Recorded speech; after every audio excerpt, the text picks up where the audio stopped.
अस्सलाम वालेकुम रीडर्स। उम्मीद है आप सब खैरियत से होंगे। आज का जो हमारा नावल है उसका नेम है you are my only desire. Novel read करने से पहले जिन्होंने हमारे चैनल सब्सक्राइब नहीं किया वो चैनल को सब्सक्राइब करें और अगर वीडियो पसंद आई तो इसे लाइक और शेयर लाजमी करें।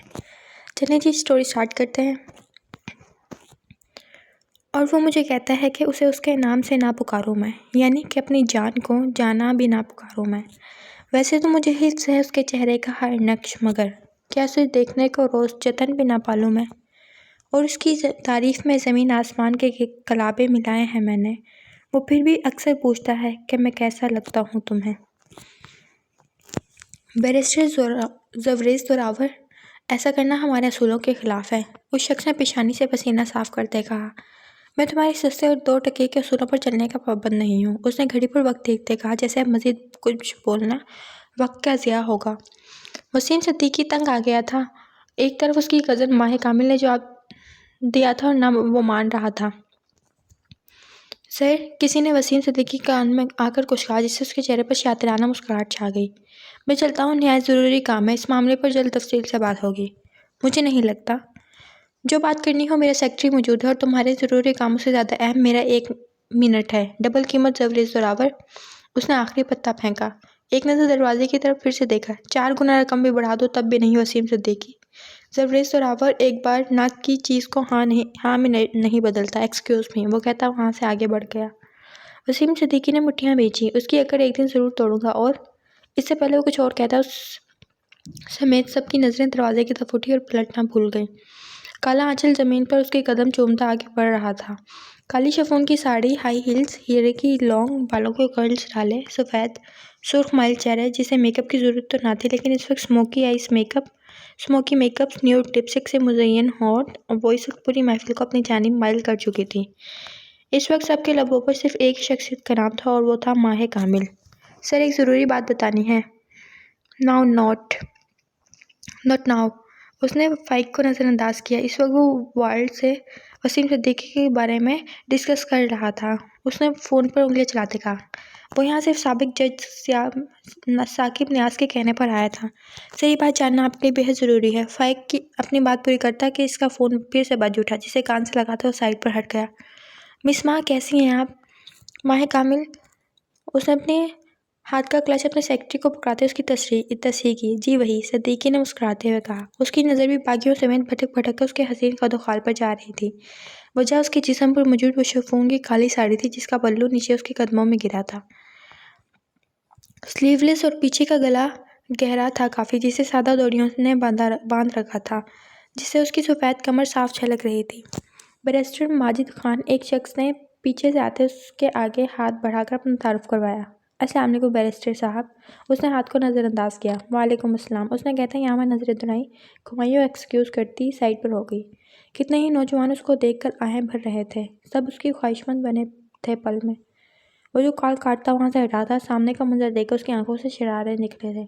उसकी आंखें शिद्दत जब से सुर्ख पड़ी थी। फाइक, फाइक।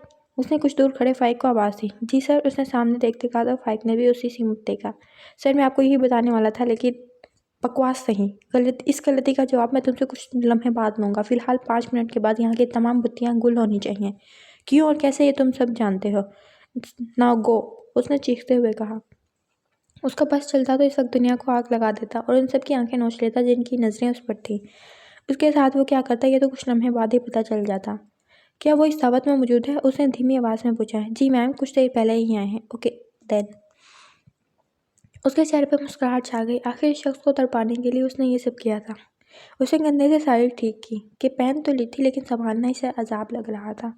Oops sorry. वो मुड़ी तो एक वजूद उससे टकराया। इससे पहले वो गुर्दी सामने मौजूद लड़का उसे जानबूझ के कमर से थाम चुका था। दूर खड़ी ये मंजर देखती 2 आंखों की बर्दाश्त बस यहीं तक थी। उसने कदम आगे बढ़ाए। इट्स ओके, माँ ने कहते फ़ौरन अपना आप उससे छुड़ाया और आगे बढ़ी। दिल धड़कने की रफ्तार तेज़ हुई थी। एकदम लाइट्स ऑफ होने पर उसके कदम अपनी जगह मुंजमद हुए। ज़वरेज़ ज़ोरावर के चेहरे पर खर्क तासरात छाए थे। वो आगे बढ़ा और सामने मौजूद शख्स के पास से गुजरा। उसके बाद हाल में मौजूद लोगों ने किसी मर्द की चीख की आवाज़ सुनी थी। ज़वरेज़ ज़ोरावर उसके हाथ की पुष्ट पर तेज़धार ब्लेड फेर चुका था। हाथ काबू में रखो, नहीं तो कब तन से जुदा हो जाएं तुम्हें अंदाज़ा ही नहीं होगा। वो उस लड़के के कान के पास सरगोशी करता अपने शिकार की तरफ बढ़ा। मुखालिफ को कमर से तानता, उसके लबों पर हाथ रखे वो उसे कंधे पर उठाता, सीढ़ियाँ चढ़ता फेंक के बताए कमरे में लाया। उसके जाते ही रोशनी बहाल हुई और सब उस शख्स की तरफ बढ़े जिसका हाथ से खून बल बल बह रहा था। उसे कमरे में लाते उसे नीचे उतारा और दरवाज़ा लॉक करते दरवाजे की पुष्ट से लगाया। माँ उसे देखते सकते में चली गई थी। बेशक वो उस शख्स को तड़पाने और दिखाने की खातिर वहाँ आई थी, लेकिन इसके इतने करीब वो पहली बार उसके इतने करीब नहीं आया था। लेकिन अब एहसासात पागे ना थे उसके, इसीलिए माँ के जिस्म की लर्जिश वो साफ महसूस कर सकता था। लेकिन उसकी आंखों की सुर्खी, माथे पर पड़ी बल, होंठ पीछे उसके अंदरूनी हालत का पता दे रहे थे। सुजार उसके लब हिले। कैसी हो मिसिस जबरेज तोरावर? जबरेज ने उसके चेहरे पर लकीर खींचते हुए कहा। माह ने अपने सूखे होंठों पर जुबान फेरी। वो इस वक्त पूरी की पूरी शख्स की बाहों के हिसार में थी। आज वो उसके इतना करीब था। उसने देखा ब्लैक 3 पीस सूट, महंगे जूते और घड़ी में वो शख्स आज भी इतना ही हसीन था। बाल जल से सेट हुए, बुरी आंखें जो उसने अपनी माँ से चुराई थी, साफ रंगत और खूबसूरत नकुश। उसका दिल लर्जा। छोड़ो छोड़ो।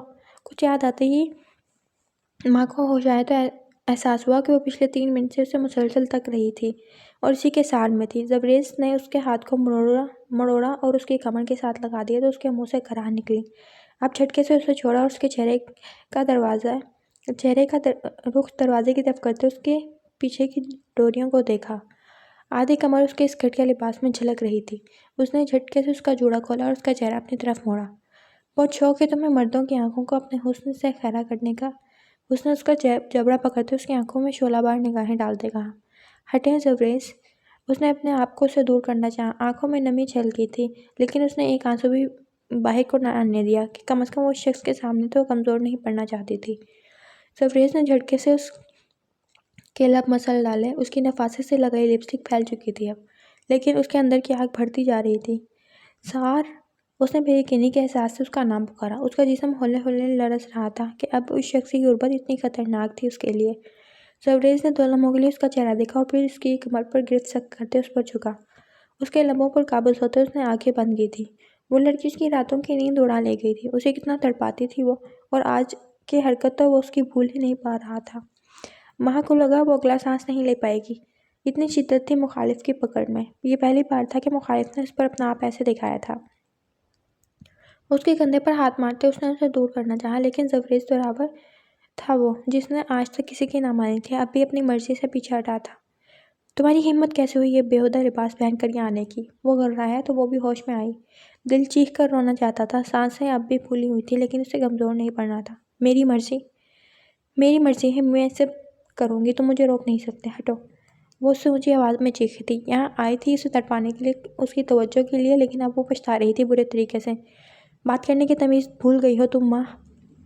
उसने उसके बाल मुट्ठी में कैद करते उसका चेहरा अपने सामने करते कहा। छोड़े, मुझे जाना है। वो उस पर से नज़रें हटाती बोली। मज़ीद वो शख्स उसके करीब रहता तो उसका सांस रुक जाता।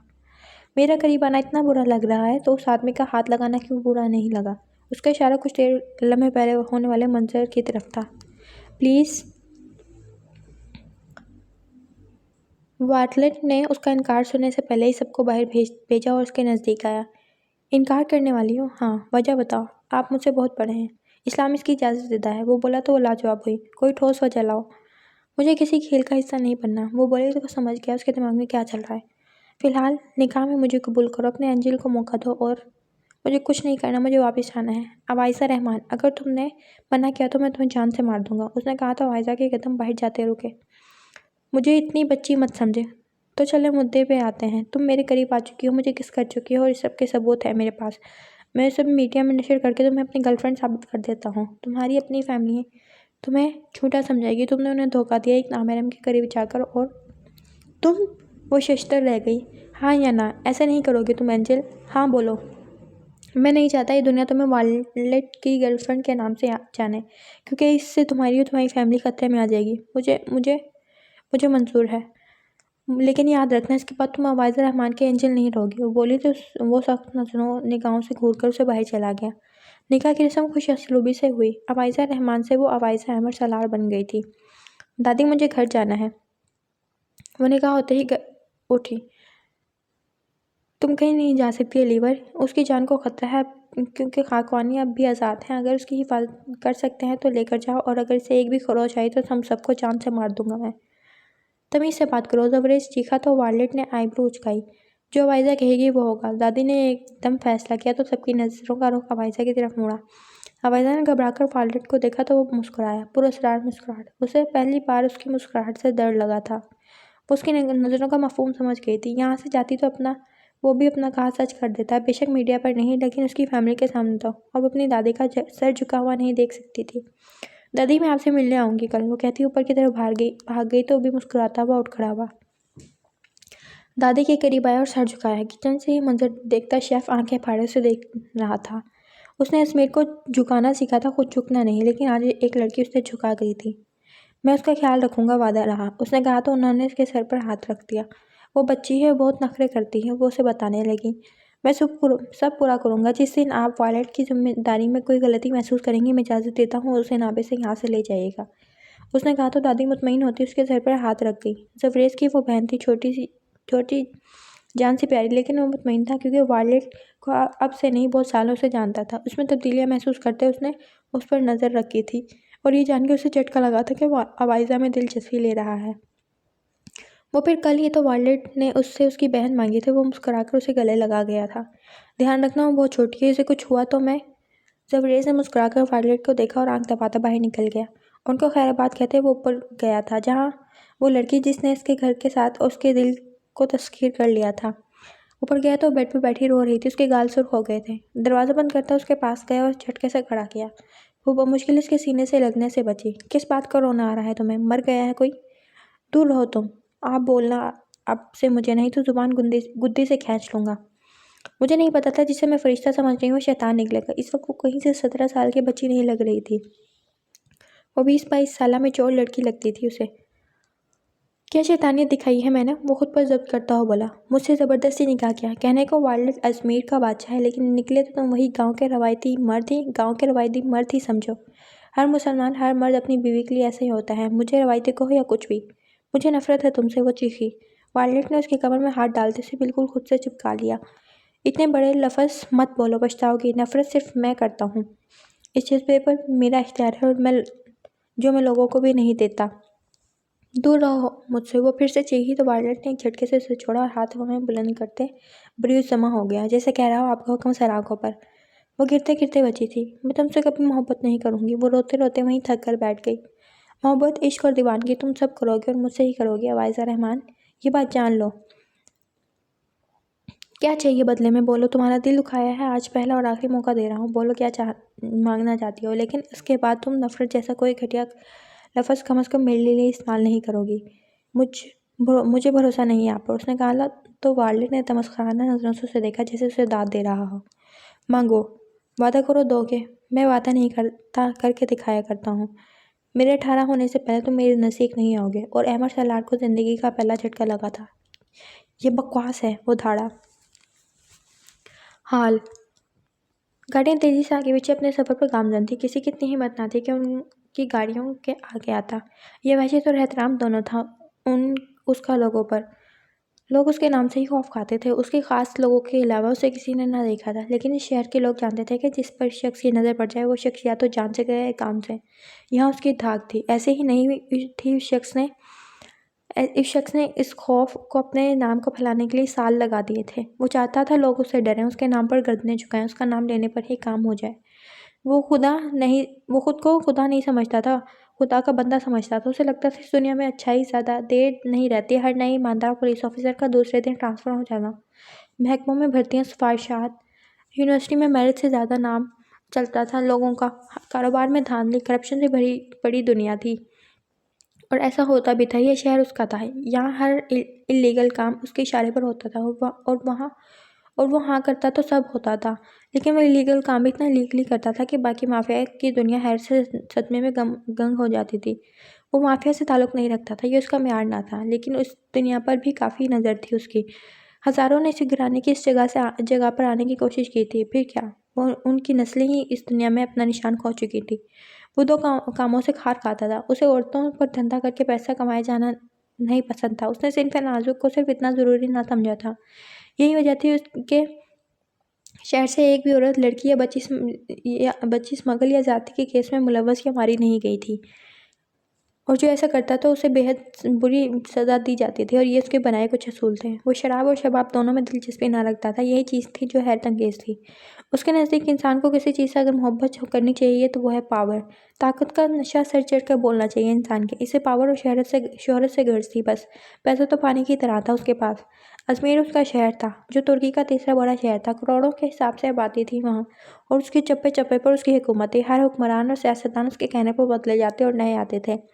ये उसका शहर था। बाकी करीब के मुल्कों के लोग भी उसके नाम से अच्छे से वाकिफ़ थे, जिनसे उसका काफ़ी इम्पोर्ट एक्सपोर्ट का बिज़नेस चलता था। हैरानकुन बात उसकी तरक्की, उसकी शहरत नहीं थी। हैरानकुन बात ये थी कि वो 30 साला मर्द मुसलमान था, जिसने अंग्रेज़ों को अपनी धूल बनाया हुआ था। हज़ारों लड़कियों और सियासतदानों की बेटियां उसके पीछे थी, लेकिन वो उनको एक नज़र तक ना गवारा ना करता। ये उसके असूलों के खिलाफ था कि किसी औरत को अपने साथ रखे। यही वजह थी कि इसका कोई भी अफेयर मंजर आम पर ना आया था कभी। उसके खिलाफ महाज खोला जाता था, लेकिन उसकी कोई कमज़ोरी जब मुखालफिन के हाथ ना लगती तो पीछे हट जाते। लेकिन वो उनकी जड़ें तक उखेड़ देता था। अपने मुल्क में वो जालिम के नाम से जाना जाता, वो जालिम जिसने सिर्फ जालिमों को ही निस्सत नाबूद किया था। उसके दोस्तों की तादाद तो क्या ही थी, दुश्मन बड़े पड़े थे। गाड़ी एक झटके से इमारत के सामने रुकी। वो उतरता तेजी से अंदर गुम हो गया। उसे सियाह इमारत भी कहा जाता था, क्योंकि इस महल नुमा घर से अजीब वहशत टपकती थी। रात की स्याही में ये सियाह इमारत खौफनाक मंजर पेश करती थी। उसने अपने मीटिंग हॉल में जाते ऑनलाइन मीटिंग का इनेकाद किया था। आधा घंटा और फिर 2 घंटे गुजर गए, लेकिन काम जारी रहा। हम अगर इस डील को इनकार करते हैं तो हमें 2 करोड़ का नुकसान होगा, और ये लड़कियां हम बाजियाब नहीं करवा सकते। ये अहमद जबरान का केस है। उसने कुर्सी घुमाकर निगाह सामने दीवार पर चमकती बड़ी स्क्रीन पर डाली और उस शख्स को देखा जिसने उसकी बात के खिलाफ जाने की हिम्मत की थी। तुम्हारा नामी ग्रामा। उस खामोशी में उसकी भारी आवाज़ गूंजी। एडम, वो शख्स खनकारा। नए आए हो? उसने अपने बेड पर हाथ फेरते इस्तफसार किया। हाँ, लेकिन मैं बहुत जुनूनी हूँ काम को लेकर। सब कर लेता हूँ, मेरे दिमाग बहुत तेज़ है। वो शायद शहर में क्या इस मुल्क में भी नया था। मीटिंग बर्खास्त की जाती है, और एकदम सामने लगी स्क्रीन पर अंधेरा छा गया। उसकी सारी इन्फॉर्मेशन मेरी मेज़ पर कल शाम तक पहुँच जानी चाहिए। इससे पहले अभी 10 मिनट में उसे इस जगह पहुँचाऊँ जहाँ ये सीखे कि ज़ुबान का इस्तेमाल कब और कहाँ करना चाहिए। वो कहता सिगार सुलगाता उठ खड़ा हुआ। यही सब थी उसकी ज़िंदगी, यही तमन्ना थी उसकी। उसे सिर्फ ताकत से मतलब था। जहाँ पावर वहाँ दी अमर। अगर वो जिद पर आ जाता तो करोड़ों छोड़ देता, अगर ठान लेता तो लोगों से पाई का हिसाब निकलवाता। उसके बारे में कहा जाता था वो खुदा के बाद किसी से नहीं डरता, और ये सच था। उसने रब के सिवा किसी से डरना नहीं सीखा था। इसे कोई चीज़ नहीं डरा सकती थी। वो खुलेआम कहा करता था, लेकिन नहीं जानता था लोग उसकी आंखों में एक डर एक दिन ज़रूर देखेंगे। खौफ किसी को खोने का ये वक्त ही बताने वाला था। काश वो सब ना होता तो शायद आज हमारे दिमाग इतने इख्तलाफात ना होते। मेरी मोहब्बत तो तुम यकीन करती। तुम वो माजी को याद करते उसे देखने लगा। माँ, वो उसे ढूंढता सारे घर में घूम रहा था। जब उसे पता चला वो गिर गई स्कूल में और अब सो रही है, वो सब छोड़ता उसके कमरे में भागा। उसके वालिदैन ने एक दूसरे को देखा, और फिर माँ को जो हल्का से मुस्कुराई थी। वो अंदर आया तो वो सो गई थी। उसके करीब बैठते उसकी कोहनी देखी जहाँ बैंडेज हुआ था। उसने हाथ पकड़ता मायना किया, और फिर कमरे का दरवाज़ा हल्के से बंद करता नीचे आया। कैसे लगी उसे चोट? वो संजीदा सा वहाँ खड़ा सबसे पूछ रहा था। वो 16 साल नौजवान वैसे तो काफ़ी सुलझी हुई तबीयत का मालिक था, लेकिन यहाँ बात माँ मैडम की आती वो सब भूल जाता था। गिर गई थी, बताया तो था उसने। उसकी माँ ने खड़े होते हुए कहा। वो इतनी छोटी नहीं, 15 साल की है। कैसे गिर गई खुद ही? वो बेयकीन था, जैसे उसका गिरना कोई अनहोनी बात हो। फजूल बातें मत करो ज़बरेज़, फारूक तरावर ने उसे देखते बाज रखना चाहा। बाबा बताएं प्लीज़, क्या फिर उसका किसी से झगड़ा हुआ है? किसी ने मारा है उसे? वो समझ जाता था उसके मुतालिक हर बात ही खुद। बस हल्की सी लड़ाई हो गई है उसकी क्लास की लड़की से, और अपना भाई बुला लाई, और उसने वहाँ को धक्का दे दिया। लेकिन माँ भी उसे खूब मार कर आई है। आपके समरीन बेगम, माँ की वालदा ने कहा। तो फिर आप में से कोई गया क्यों नहीं शिकायत लेकर? अब की बार उसने ऊंची आवाज़ में कहा। ज़बरेज़, उसके बाप ने उसे मना करना चाहा। बाबा, आप लोग समझ क्यों नहीं रहे? उसे कितनी चोट आई है, वो तकलीफ में है। और उस लड़के की हिम्मत कैसे हुई माँ को धक्का देने की? वो धाड़ा। वो जब गुस्से में होता तो कोई नहीं कह सकता था वो 16 साल नौजवान है जिसने अगले ही महीने 17 का हो जाना है। कुछ नहीं हुआ, अब ठीक है वो, समरीन बेगम बोली, लेकिन वो तनफन करता बाहर निकल गया। अब कल तैयार रहें स्कूल में हाजिरी लगवाने और इस लड़के के वालिदैन से माफ़ी मांगने के लिए। हमना बेगम ने फारूक तरावर को कहा तो वो नफ़ी में सर हिलाने लगे। भाई साहब, आप मना करें, कहीं वो खुद को नुकसान ना पहुंचा ले। माँ तो वैसे भी अब ठीक है, समरीन बेगम बोली। वो माँ के मामले में किसी की नहीं सुनता भाभी, आज भी नहीं सुनेगा, बेकार है सब। आप बस अपनी बेटी को हमें सौंपें, मेरे बेटे का दिमाग कुछ सुकून में आएगा। आप क्या मानते हैं भाई साहब, जब चाहे निकाह करके रस्म कर लें। दादी अंदर आराम कर रही थी, नहीं तो जबरेज को वही काबू कर सकती थी। ये छोटा सा घराना था फारूक तोरावर का, जहाँ उनके बड़े भाई इसहाक तोरावर अपने खालिद के हकीकी से कुछ साल पहले जा मिले थे। उनकी अहलिया और उनकी बेटी उनके बेटे और बीवी के साथ ही इनके घर में रिहाइश पजीर थे, क्योंकि वो सब मोहब्बतों से रहने वाले लोग थे। जबरेज तोरावर को सब बचपन से ही देखते आए थे। बचपन से माँ की हर एक एक हरकत वो ध्यान से देखता आया था। उससे प्यार करना, उसे अपने साथ रखना, हर चीज़ पर उसे फोकियत देना। माँ ने खाना नहीं खाया तो खुद भी भूखे रहना, माँ के लिए दूसरों से लड़ जाना, पर वो पागल था उस लड़की के पीछे जिसके लिए वो सिर्फ बेस्ट फ्रेंड से ज़्यादा कुछ नहीं था। कभी कभी वो उसकी इन हरकतों से तंग आ जाती थी। जबरेज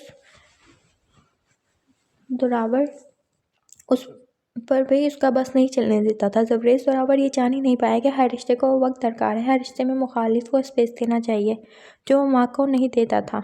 इतनी मोहब्बत भी इंसान को बागी कर देती है, मजाक को चिड़चिड़ा और आपकी अहमियत घटती चली जाती है। और तवक्को के मुताबिक स्कूल से फ़ोन आ चुका था और वो लड़की का सर फाड़ चुका था। उसके अपने वालिदैन उसकी इन हरकतों से परेशान थे, लेकिन बेटे की मोहब्बत को जुनून बनते नहीं देखना चाहते थे, इसीलिए निकाह की डेट रख दी। वो ये सब अच्छे से समझता था और मुतमईन था, होता भी क्यों ना, उसकी ज़िंदगी की वाहिद ख्वाहिश पूरी होने जा रही थी। उसने हर सालगिरह पर अपने बाप से माह कामिल को मांगा था। उसका बाप अपने लाडले बेटे की हर बार की गई फरियाद को मज़ीद नहीं जुटला सकता था। सारी तैयारियां मुकम्मल थी, क्योंकि उनके वालिदैन मरहूम हशमत तोरावर और फाखरा बेगम की भी यही तमन्ना थी। निकाह के दिन से पहले माह कामिल को तेज़ बुखार हो चुका था, लेकिन फारूक तोरावर निकाह की रस्म करना चाहते थे। न जाने क्यों उन्हें लग रहा था कि ज़िंदगी उनका साथ छोड़ने वाली है। माँ ने बुखार की हालत में कबूल है कहा था। अपनी माँ के कहने पर वो खुद बेहद खुश थी। उस रिश्ते पर सब खुश थे। दादी उनकी नज़र उतारती ना थकती थी। इन दिनों सब ने जबरेज के चेहरे पर अलग ही चमक देखी थी। दादी के हवाले बच्चों को छोड़कर वो सब उम्रे के लिए गए और फिर वापस ना आए। प्लान क्रैश में वो सब दारे फानी से कूच कर गए। जबरेज ने माँ को संभाला था, जो बिल्कुल बिखर गई थी। फाकरा खातून अपने बच्चों के गम में घुल गई थी, लेकिन इनकी औलादों को ऐसे रुलते हुए नहीं देख सकती थी। जबरेज का 18 का होते ही उन्होंने ये मुल्क छोड़ने का फैसला किया, जो उन्हें सिर्फ दुख ही दे रहा था। इन्हीं दिनों उन्हें रोड एक्सीडेंट में एक नन्ही कली मिली थी, जिसके माँ बाप मौका पर जान गंवा बैठे थे, लेकिन वो बच्ची बच गई थी। उन्होंने उसे साथ लगा लिया। उसे यहाँ नहीं छोड़ सकती थी। इस मुल्क के हालात से आशना नहीं थी वो। शायद रब ने उन्हें इस कली का आसरा बनाया था। वो कैसे ना इसे कबूल करती, और फिर वो उस नन्ही कली जबरेज और माह कामिल को लेती तुर्की के शहर अजमेर में जा बसी, जहाँ उनकी शोर का कारोबार हुआ करता था। वो आती जाती रहती थी। तब जबरेज को अच्छी तालीम दिलवाई उन्होंने। वो ज़्यादा अर्सा हॉस्टल रहा और सब छोड़कर अपनी फैमिली के लिए कुछ करना चाहता था। वो 1 साल जो उसने पाकिस्तान में रोते गुजारे थे, उसमें उसका ध्यान माह कामिल से बिल्कुल हट चुका था। नहीं तो वो जान पाता जो उसे मुस्तकबिल में धचका देने वाला था। फाखरा बेगम की इतनी जायदाद थी कि वो सुकून से अपने बच्चों के साथ रह सकती थी, लेकिन यहाँ रहते उन्होंने जबरेज को वकील बनाया और माह कामिल भी इसी के नक्शे कदम पर वकालत की डिग्री हासिल कर रही थी। वो नन्ही कली भी 10 साल की हो चुकी थी। उसका नाम उन्होंने अवाइज़ा रखा था।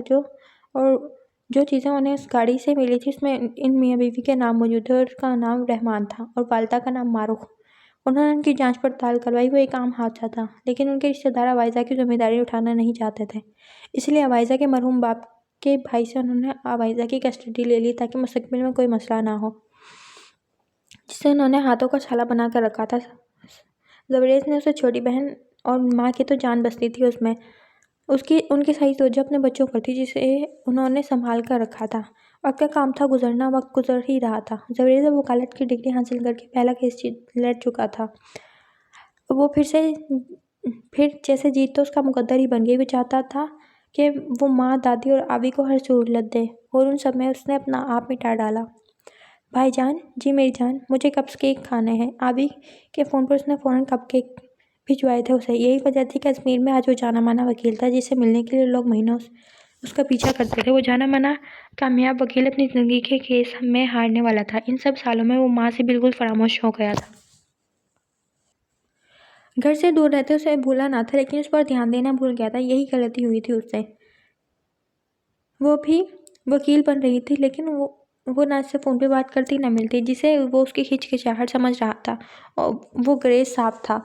क्योंकि माहिर कामिल अपना रास्ता खुद ढूंढती आगे बढ़ रही थी। उसे मदद दी आलियान चौधरी ने और फिर माहिर कामिल ने अपना रास्ता दिया। सारा ध्यान आलियान चौधरी पर लगा दिया। वो भूल गई थी वो किसी के निकाह में है। स्टेफी, तुम्हें नहीं लगता आज बारिश होने वाली है? हमें छतरी साथ लानी चाहिए थी। वो सब्ज आंखों वाली लड़की झुक कर बोली। ऐसा करने से उसके गाल पे पड़ता गढ़ा दिख कर मालूम हो गया। मेहरबानी करके अभी अब तुम शुरू मत हो जाना। इतनी प्यारी लगती है बिन मौसम की बरसात। स्टेफी ने अंग्रेजी में कहा। मुझे तो खौफ आता है। अवाइजा मोहतरमा की सुई वहीं अड़ी हुई थी। तुम इतनी डरपोक क्यों हो आवी? मुझे समझ नहीं आता। तुम्हें तो हर दूसरी चीज़ से डर लगता है। स्टेफी ने चिढ़कर कहा। वो सही तो कह रही थी। उसकी नन्ही सी दोस्त को हर दूसरी चीज़ से खौफ आता था। मुझे तो समझ नहीं आती तुम्हारी वो बहन इतनी बहादुर कैसे है। कल मैंने देखा वो कितनी खूबसूरत लग रही थी। हाँ, वो बहुत खूबसूरत है। वो दिलकशी से मुस्कुराई। माँ के जिक्र पर वैसे ही खिल जाती थी। लेकिन तुम्हारे जैसा कोई नहीं अभी। स्टेफी ने उसके गालों को खींचते कहा तो कहकर लगाकर हंस दी। उसकी हंसी पर कितने ही मंचलों ने मुड़कर देखा था। कुछ ने इसे ऊपर से नीचे तक देखा था अपनी हवस भरी नजरों से। तुम्हारी आपी जान इतनी बहादुर हैं, तुम उन पर क्यों नहीं गई? तुम दोनों एक दूसरे से बिल्कुल मुख्तलिफ हो। हाँ, शायद क्योंकि मैं उनकी सगी बहन नहीं। उसके चेहरे की चमक पल में मानित पड़ी। अब तुम उदास ना हो प्लीज़। तुम में तो उनकी जान बसती है। स्टेफी ने कहा तो उसे देखकर वो मुस्कुराई। सच ही तो कह रही थी और फिर अपनी स्कूटी दौड़ाने लगी। कल मिलेंगे स्टेफी। बारिश की पहली बूंद उस पर पड़ी तो उसने घबराकर स्पीड बढ़ाई। उसे घर जाते भी 20 मिनट लग जाते और अगर इस दौरान बारिश तेज हो जाती तो ये ख्याल ही उसकी जान निकाले हुआ था। स्पीड पर ध्यान देने से वो बिल्कुल इर्द गिर्द से बेगाना हो गई। उसका एक ही मिशन था, तेज बारिश होने से पहले घर पहुंचना। इसलिए उसने दूसरे रास्ते का इंतखाब किया था जो शहर को जाता था। लेकिन इसका चूंकि शहर और उस कस्बे के दरमियान था तो ये रास्ता पड़ता था। लेकिन इस शहर की सड़कें खुली थीं जहाँ से उसे इसकी दादी और आबाजान ने सख्ती से मना किया था। वो तेज़ी से स्कूटी चलाती जा रही थी जब गाड़ी की आवाज़ पर उसके कदम मुंजमद हुए। उसने मुड़कर देखा। 6 से 8 काली गाड़ियाँ थीं जो तेज़ी से उसके नज़दीक आ रही थीं। उसके माथे पर पसीने की बूंदें उभरी इसके और हाथ कांपने लगे। आंखों के आगे धुंध हो गई क्योंकि आंसू जमा होने शुरू हो गए थे। गाड़ियाँ हॉर्न बजाती तेज़ी से उसके पास आई, लेकिन वो खौफ में भूल गई कि इस वक्त सड़क के बीचों बीच खड़ी है। पहली गाड़ी ने तेज़ी से उसके नज़दीक आते ब्रेक मारी। उसकी चीख इस सड़क पर मौजूद आखिरी गाड़ी के गार्ड तक ने सुनी थी। उसने आंखें खोली जहाँ गार्ड्स अब गाड़ी से बाहर निकल खड़े हो गए थे। उसने हैरत से आंखें खोली, फिर उन सबको देखते उसकी आंखों में चमक आई। ये लड़की नजर नहीं आता क्या? हॉर्न सुनाई नहीं देता? पहली गाड़ी का वो व्हीकल गार्ड तेजी से उस पर चीखा था। क्या मसला हो गया है रोमान? उसने आगे बैठे अपने मैनेजर से पूछा। इस वक्त वो दूसरे शहर में होने वाली मीटिंग में जा रहा था जो नए वज़ीर आज़म के चुनाव के लिए रखी गई थी।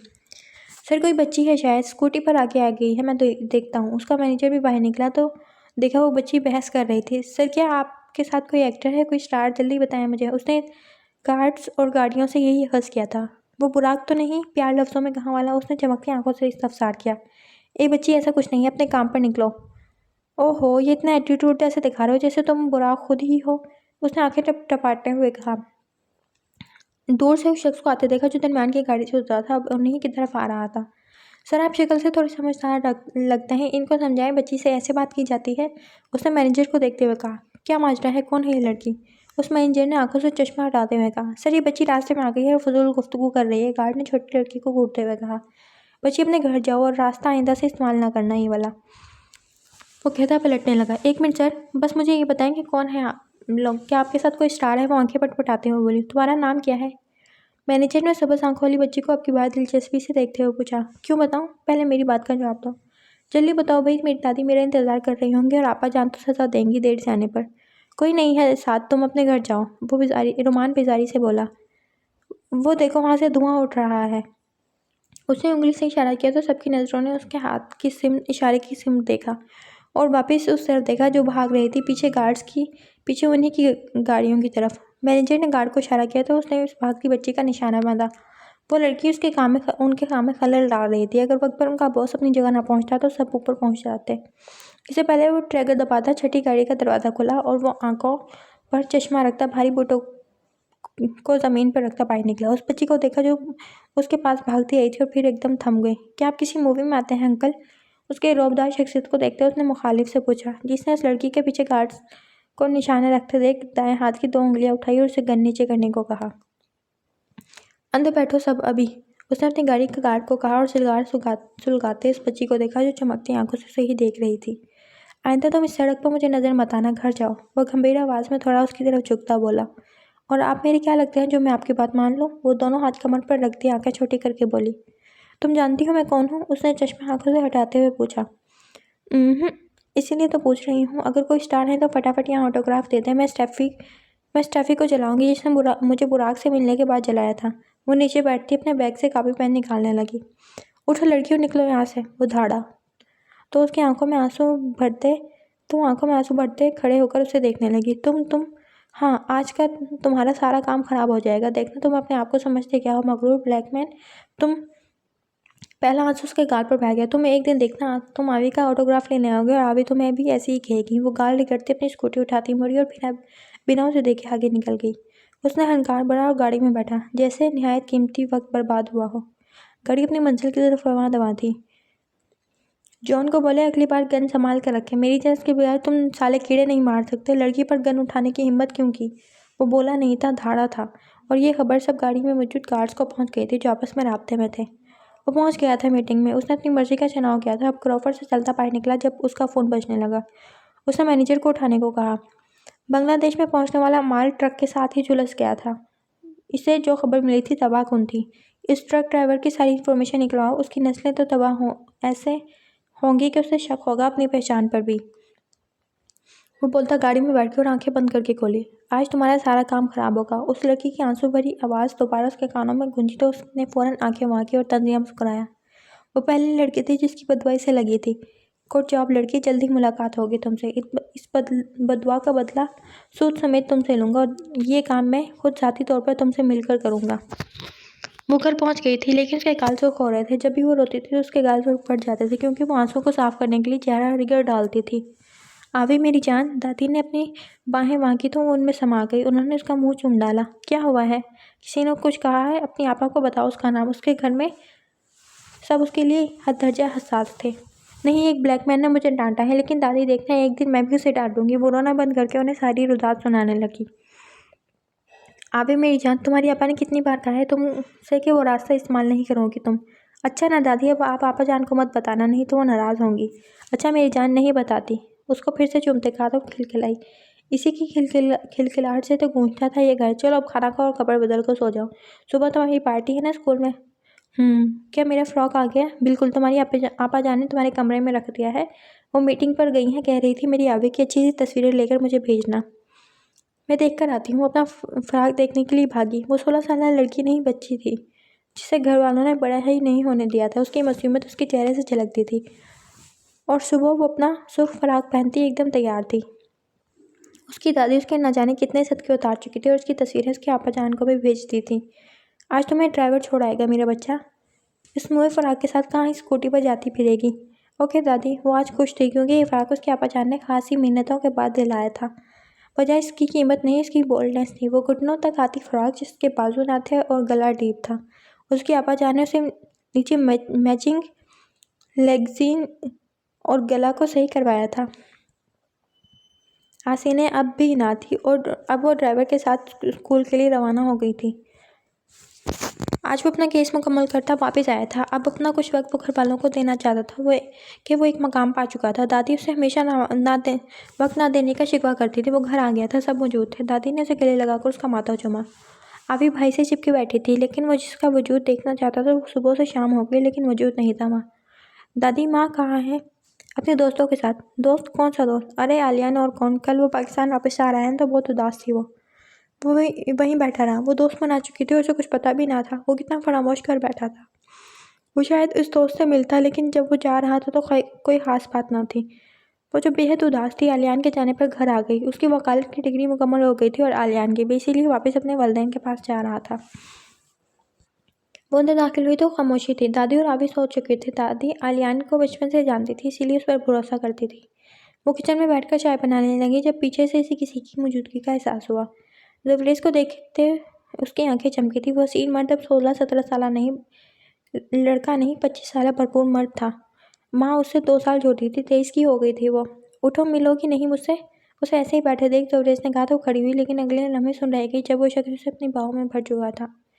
मैंने तुम्हें बहुत मिस किया माँ। वो महीनों बाद घर चक्कर लगाया करता था। हॉस्टल में रहता था क्योंकि उसकी यूनिवर्सिटी घर से काफ़ी दूर थी। वो अपनी जहानत के बलबूते आगे बढ़ रहा था। डिग्री के दौरान ही उसका उठना बैठना वकीलों में था। अपनी माँ की वफ़ात के बाद वो अकेली हो गई थी। जबरेज़ अजमेर आने की तैयारियों में था, वहाँ का सारा काम देख रहा था, सब बेचने वाला था वो। आवी दादी के साथ मसरूफ़ थी। वो केवल हमें अपनी माँ को याद करते रोती थी और फिर उसकी मुलाकात आलियान से हुई। वही लड़का था जिसने उसे धक्का दिया था और बदले में ज़बरेज़ उसका सर फाड़ कर आया था। लेकिन वो दोस्ती कर चुका था, माँ का सारा वक़्त उसके साथ गुज़रने लगा था। वहाँ से अजमेर आते उसने आलियान को फ़ोन कर डाला। वो चाहती थी वो अपनी पढ़ाई हमसे मुकम्मल करे उसके साथ। और फिर आलियान ने दिल की सुनते अपने माँ-बाप को मनाया और यहाँ आ गए। और फिर दोनों की नज़दीकियाँ बढ़ती गईं। वो माँ अपनी हर बात उससे मनवाती थी, सब कुछ। वो कैसा महसूस कर रही है, क्या अच्छा लगता है, क्या नहीं, सब। उसका बेहतरीन दोस्त था वो। वो जा रहा था लेकिन उसने वादा किया था वो वापस आएगा, और ये वादा पूरा हो पाता या नहीं ये तो वक्त ही बताने वाला था। माँ हिचकिचाते हुए उसे दूर हुई। तुम कब आए? मेरा आना अच्छा नहीं लगा? वो उसे गहरी नज़रों से देखता हुआ बोला। नहीं, तुम्हारा घर है, तुम आ सकते हो, वो हल्की सी मुस्कुराहट से बोली।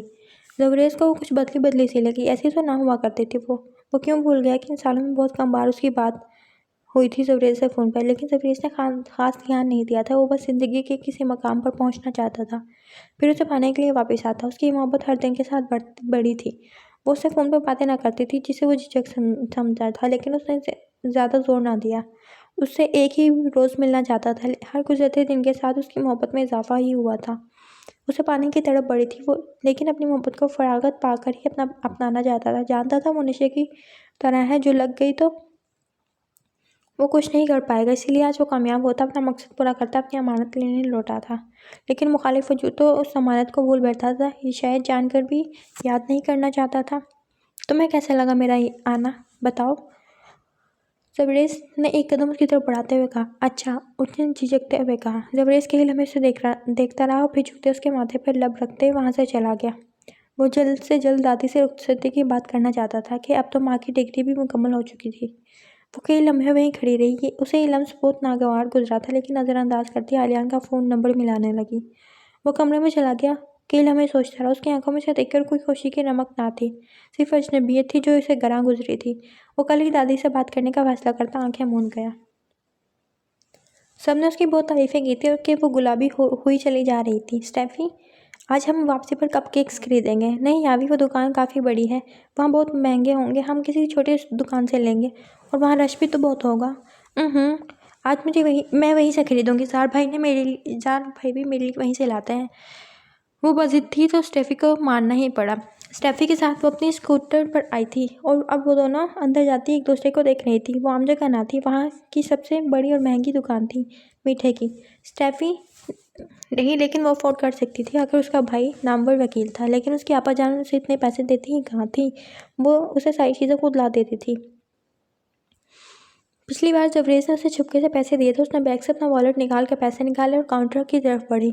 उसके पास 5 कप केक्स खरीदने थे। एक उसका, एक आपाजान का, एक दादी का, एक ज़बरेज़ का और एक स्टेफ़ी का। उस दुनिया में बस इतने ही लोग थे उसके। वो पैक करवाती बिलिंग काउंटर पर पहुंची और अपनी मुट्ठी में दबोचे पैसे दिए उसे। हनी, इन पैसों में सिर्फ 3 ही आएंगे, ये 2 वापस करने पड़ेंगे तुम्हें। कैशियर ने उसे अपनी मादरी ज़ुबान में बताया। नहीं आ जाएंगे, तुम दोबारा चेक करो। बस ज़िद थी। नहीं आएंगे हनी, 2 वापस करने पड़ेंगे। उसने अपनी बात दोहराई और उस हसीन लड़की को देखा जिसके गाल फूलने लगे थे। वो किसको छोड़ती, सभी तो ज़रूरी थे उसके लिए। तुम अच्छा बड़े लड़के, तुम एक काम कर दो, एक के पैसे मैं कल दे दूँगी तुम्हें। उसने हल निकालते हुए कहा। उसने निकाल कर 4 रहने दिए। यहाँ ये सब नहीं होता लड़की, वक्त ज़ाया नहीं करो। मैनेजर ने आते गुस्से से कहा। तुम्हें पता है मेरी बहन का भाई तुम्हारे कपकेक्स का पूरा सेशन मेरे कहने पर एक ही बार में खरीद सकती है। और आवाज़ आहिस्ता रखो। गार्ड्स, इस लड़की को निकालो। मैनेजर ने उसकी बातों को गीदड़ भभकियाँ ही समझा था। वो रोते हुए बाहर निकल आया। उसने अपने सारे पैसे जिद में मांगने वाले को दे दिए थे। खुद उसकी आंखों से बल आंसू गिर रहे थे। उसका कितना मन था कपकेक खाने का। वो बाहर आती अब गाल रगड़ रही थी। ऐसा करते हुए किसी की नज़रों में आ गई। ये जगह उसका अंडर ना थी, लेकिन इसे ये जगह काफ़ी पसंद थी क्योंकि ये बीच के पास थी। अगर वो ये बेकरी खरीद कर यहाँ गोल्फ क्लब बना दे तो। उसने मुस्कुराते हुए शातिराना अंदाज में इस जगह को देखा।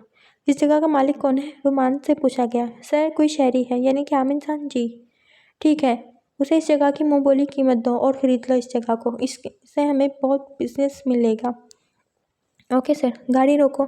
उसने सामने उसी दिन वाली लड़की को रोते देखा तो गाड़ी रुकवाई। रुमान भी उसे ही देख रहा था। रुमान की आंखों में चमक उभरी।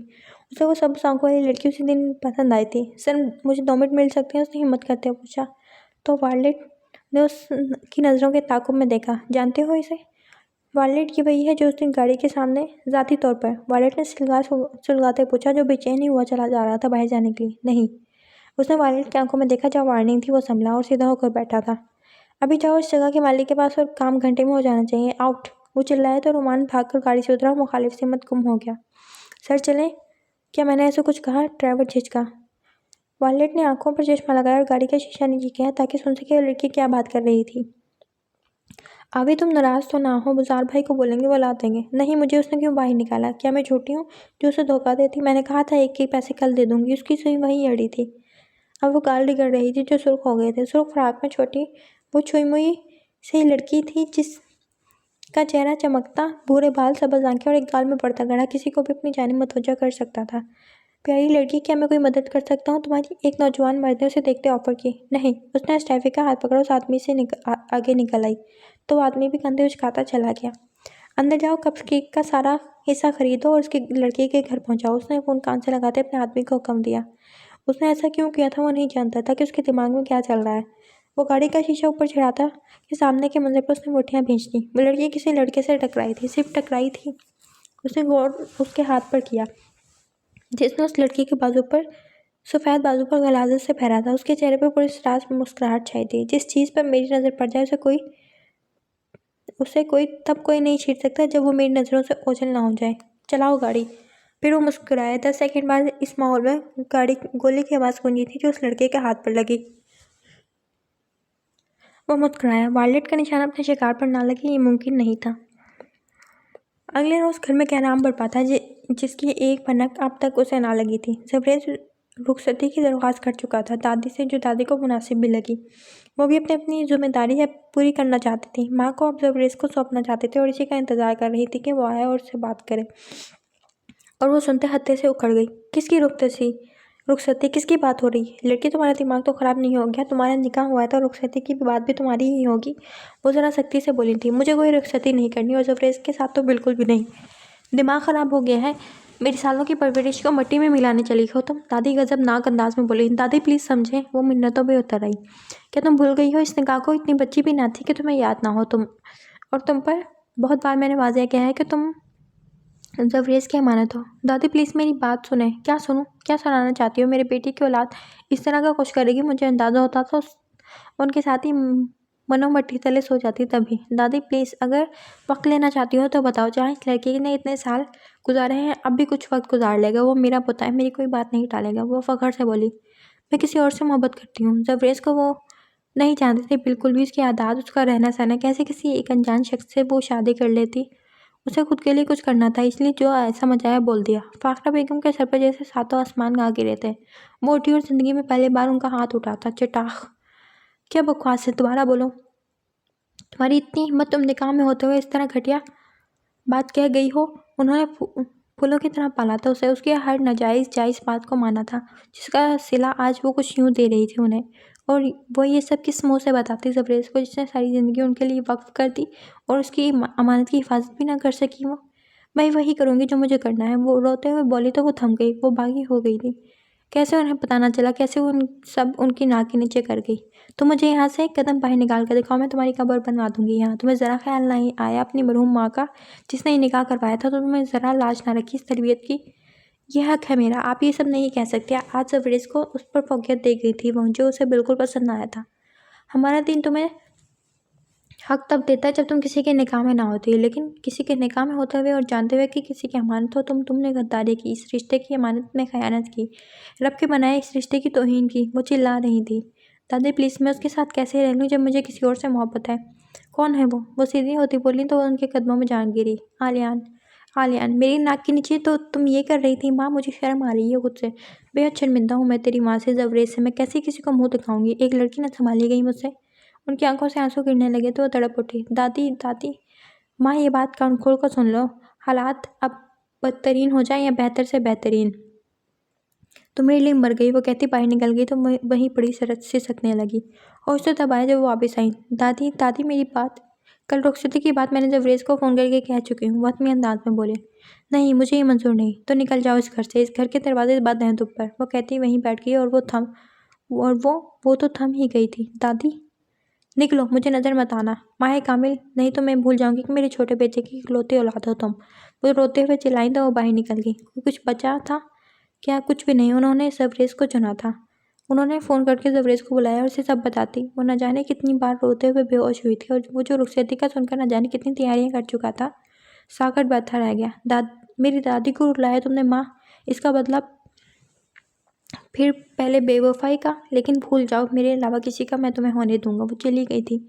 जबरेज़ ने उस पर नज़र रखी। अपने दोस्त के साथ उसके फ्लैट में रुकी थी। जबरेज़ सब मालूमात ले रहा था। उस लड़के तक भी वो पहुंच चुका था, लेकिन उस लड़के ने उसे आसमान से ज़मीन पर गिरा दिया था। वो फिर 2 हफ्तों में और फिर दिन हफ्तों में और हफ्ते महीनों में बदलते चले गए। वो वापस नहीं आई। आती भी तो अवाइजा से मिलती, दादी को मुखातिब करने की कोशिश करती तो खाली दामन रह जाती। दादी मुतमईन थी कि जबरेज़ ने उसकी सारी खबर रखी है। वो उससे पूछती रहती थी, इस लड़की का खून सफेद हुआ है, उनका नहीं, जो अपने औलाद को यूं गैर मुल्क में तनहा रहने देती।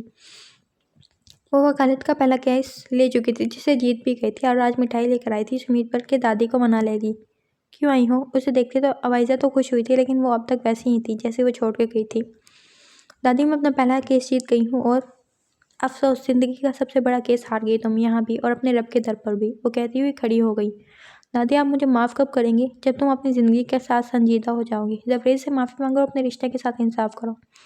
ऐसा कैसे मुमकिन है दादी? मेरी भी कुछ ख्वाहिशात हैं। कैसी ख्वाहिशात? निकाह में होते हुए किसी दूसरी मर्द को लुभाने की ख्वाहिशात, किसी दूसरे के साथ शादी की ख्वाहिशात, गैर मर्द के साथ रवाबित बढ़ाने की ख्वाहिशात। कैसी ख्वाहिशात बताओ? वो साफ लहजे में बोली तो वो लम्हे के लिए सुन रह गई। तुम्हें पता है माँ, मैं माफ़ कर भी दूँ ना तो मेरा बच्चा तुम्हें माफ़ नहीं करेगा, जिसने बचपन से लेकर अब तक तुम्हारा ख्वाब देखा है। तो मैंने नहीं कहा था। तुम सच में माफ़ी चाहती हो? जी हाँ। वो तेज़ी से सड़नाने लगी। 8 माह। 8 माह तुम्हें जबरेज़ के साथ उसके फ्लैट पर रहना है, अपने रिश्ते को मौका देना है। अगर उसके बाद भी तुम्हें लगे इस रिश्ते में जो तुम्हारी माँ की ख्वाहिश था इसमें दम नहीं रहा, तो तुम जैसा कहोगी वैसा होगा। दादी, वो दंग रह गई। 8 माह? 8 माह का अर्सा काफ़ी लंबा था, और फिर बीवी की हैसियत से उस शख्स के साथ रहना। बोला, मंजूर है तो ठीक, नहीं तो अब जाओ, वापसी के रास्ते को भूल जाना। अवाइजा से मिलने बिल्कुल मत आना, मुझे मंजूर है, लेकिन वादा करें 8 माह बाद आप वो करेंगी जो मैं कहूँगी। वादा रहा। वो खुश थी। अपनी हयाती ज़िंदगी में अपनी औलाद को घरों में हरगिज़ नहीं भेजना चाहती, इसलिए एक मौका ढूंढा था उन्होंने। शायद वो सब ठीक कर पाती। जो कितना ठीक होता और कितना मज़ीद बिगड़ता ये तो वक्त ही बताता। वो घर आई तो दादी की आवाज़ आ रही थी, जो न जाने किससे बात कर रही थी। अंदर आई तो उसके मुँह से एक चीख बरामद हुई। उसके सामने ही उसी बेकरी के तमाम कप केक्स के डब्बे थे। दादी! वो चीखी तो उनके हाथ से फ़ोन गिर गया। क्या हो मेरे बच्चे, क्यों दिल दहला रही हो? दादी, ये किसने भेजे हैं? ज़रूर आपा जान ने इज़हार भाई लाए होंगे। नहीं, दोनों से बात हो गई है, कोई नहीं लाया। मैं हैरान हूँ, मुआ कौन छोड़ गया है ये सब? दादी, कोई भी छोड़ गया हो, आप सब मेरे हैं। बिल्कुल नहीं, क्या पता किसी के गलत पते पर आ गए हों। दादी ने उसे झड़का। दादी प्लीज़ ना, हम इसे पैसे अदा कर देंगे अगर ऐसा हुआ तो, लेकिन ये मेरे हैं अब। वो ज़िद करने लगी। आवी मेरी दी बात को समझा कर दादी ने उसे समझाना चाहा तो बैग फेंकती अपने कमरे में बंद हो गई और शाम के 7 बजे तक भी बाहर ना निकली। दादी उसके कमरे में आई और उसे देखा जो उसी लिबास में सो गई थी। सफ़ेद चेहरे पे आंसुओं के निशान थे। आवी मेरी जान, तुझे खाने हैं तो तू खा ले, तेरी आपा या जबरेज़ पैसे दे देगा। मेरी जान, अपनी जान पर ऐसे जुल्म ना कर। उन्होंने उसकी पेशानी चूमते हुए बेदार होती मुस्कुराई। जबरेज़ ने फ़ोन पर साफ कहा था कि उसे खाने दे, वो पैसे अदा कर देगा, और माँ को उन्होंने बताया तक ना था, नहीं तो उसका भी यही जवाब होता। यही तो मैं आपको समझा रही थी, लेकिन आप हो गए। बेटा, अगर कोई लेने आ जाता तो? दादी, जो चीज़ आवे को पसंद आ गई वो आवे की है, मैं हर तरीके से उसे हासिल करके रहूँगी। वो शिद्दत पसंदी से बोली तो दादी ने उसे जाकर खाने को कहा। उसकी इसी शिद्दत पसंदी से वो डरती थी, न जाने आगे क्या करती है लड़की। मुझे माफ़ कर दो, उस शख्स की चीखें उस इमारत में गूंज रही थी। ट्रक में आग कैसे लगी? वायलट ने हाथ में एक तार पकड़ते हुए उसे देखते हुए कहा। मैं नहीं जानता, उस शख्स ने पसीने से तर होते हुए कहा। अच्छा। वायलट ने इशारा किया तो उस पर चूहे छोड़े गए और उसकी दिल दिला देने वाली चीखें गूंजी थी। मज़ा नहीं आया, वायलट ने खड़े होते हुए कहा। चलिए, एक आखिरी मौका। आज वायलट का मूड अच्छा है, बता कैसे चला ट्रक, किससे पैसे खाए थे? मैं नहीं बताऊंगा। वायलट ने उस नंगी तार को उस पर उछाला और फिर चीखें आती और एकदम दम तोड़ चुकी थी।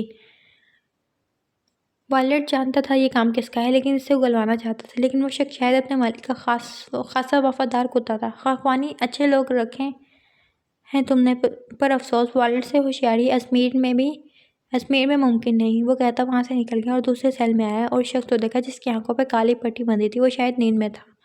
वो शख्स उसके एक इशारे पर ठंडा पानी उस पर डाला गया तो वो शख्स हाँफता उठा और वायलट को सामने देखकर ठिठक गया। अब क्यों आवाज़ बंद हो गई हो एडम? कल बड़ी सलाहियतें गिनवा रहे थे तुम अपनी। उसकी वहशत ज़्यादा आवाज़ सेल की चारदीवारी में गूंजी थी। सर मुझे माफ़ कर दें, मैं नया हूँ, मुझे अंदाज़ा ना था। अच्छा तूने कहा था वो समझदार है, तो चल एक मौका देते हैं। वायलट का उसूल है, मौका दे बगैर सज़ा यहाँ किसी को नहीं मिलती।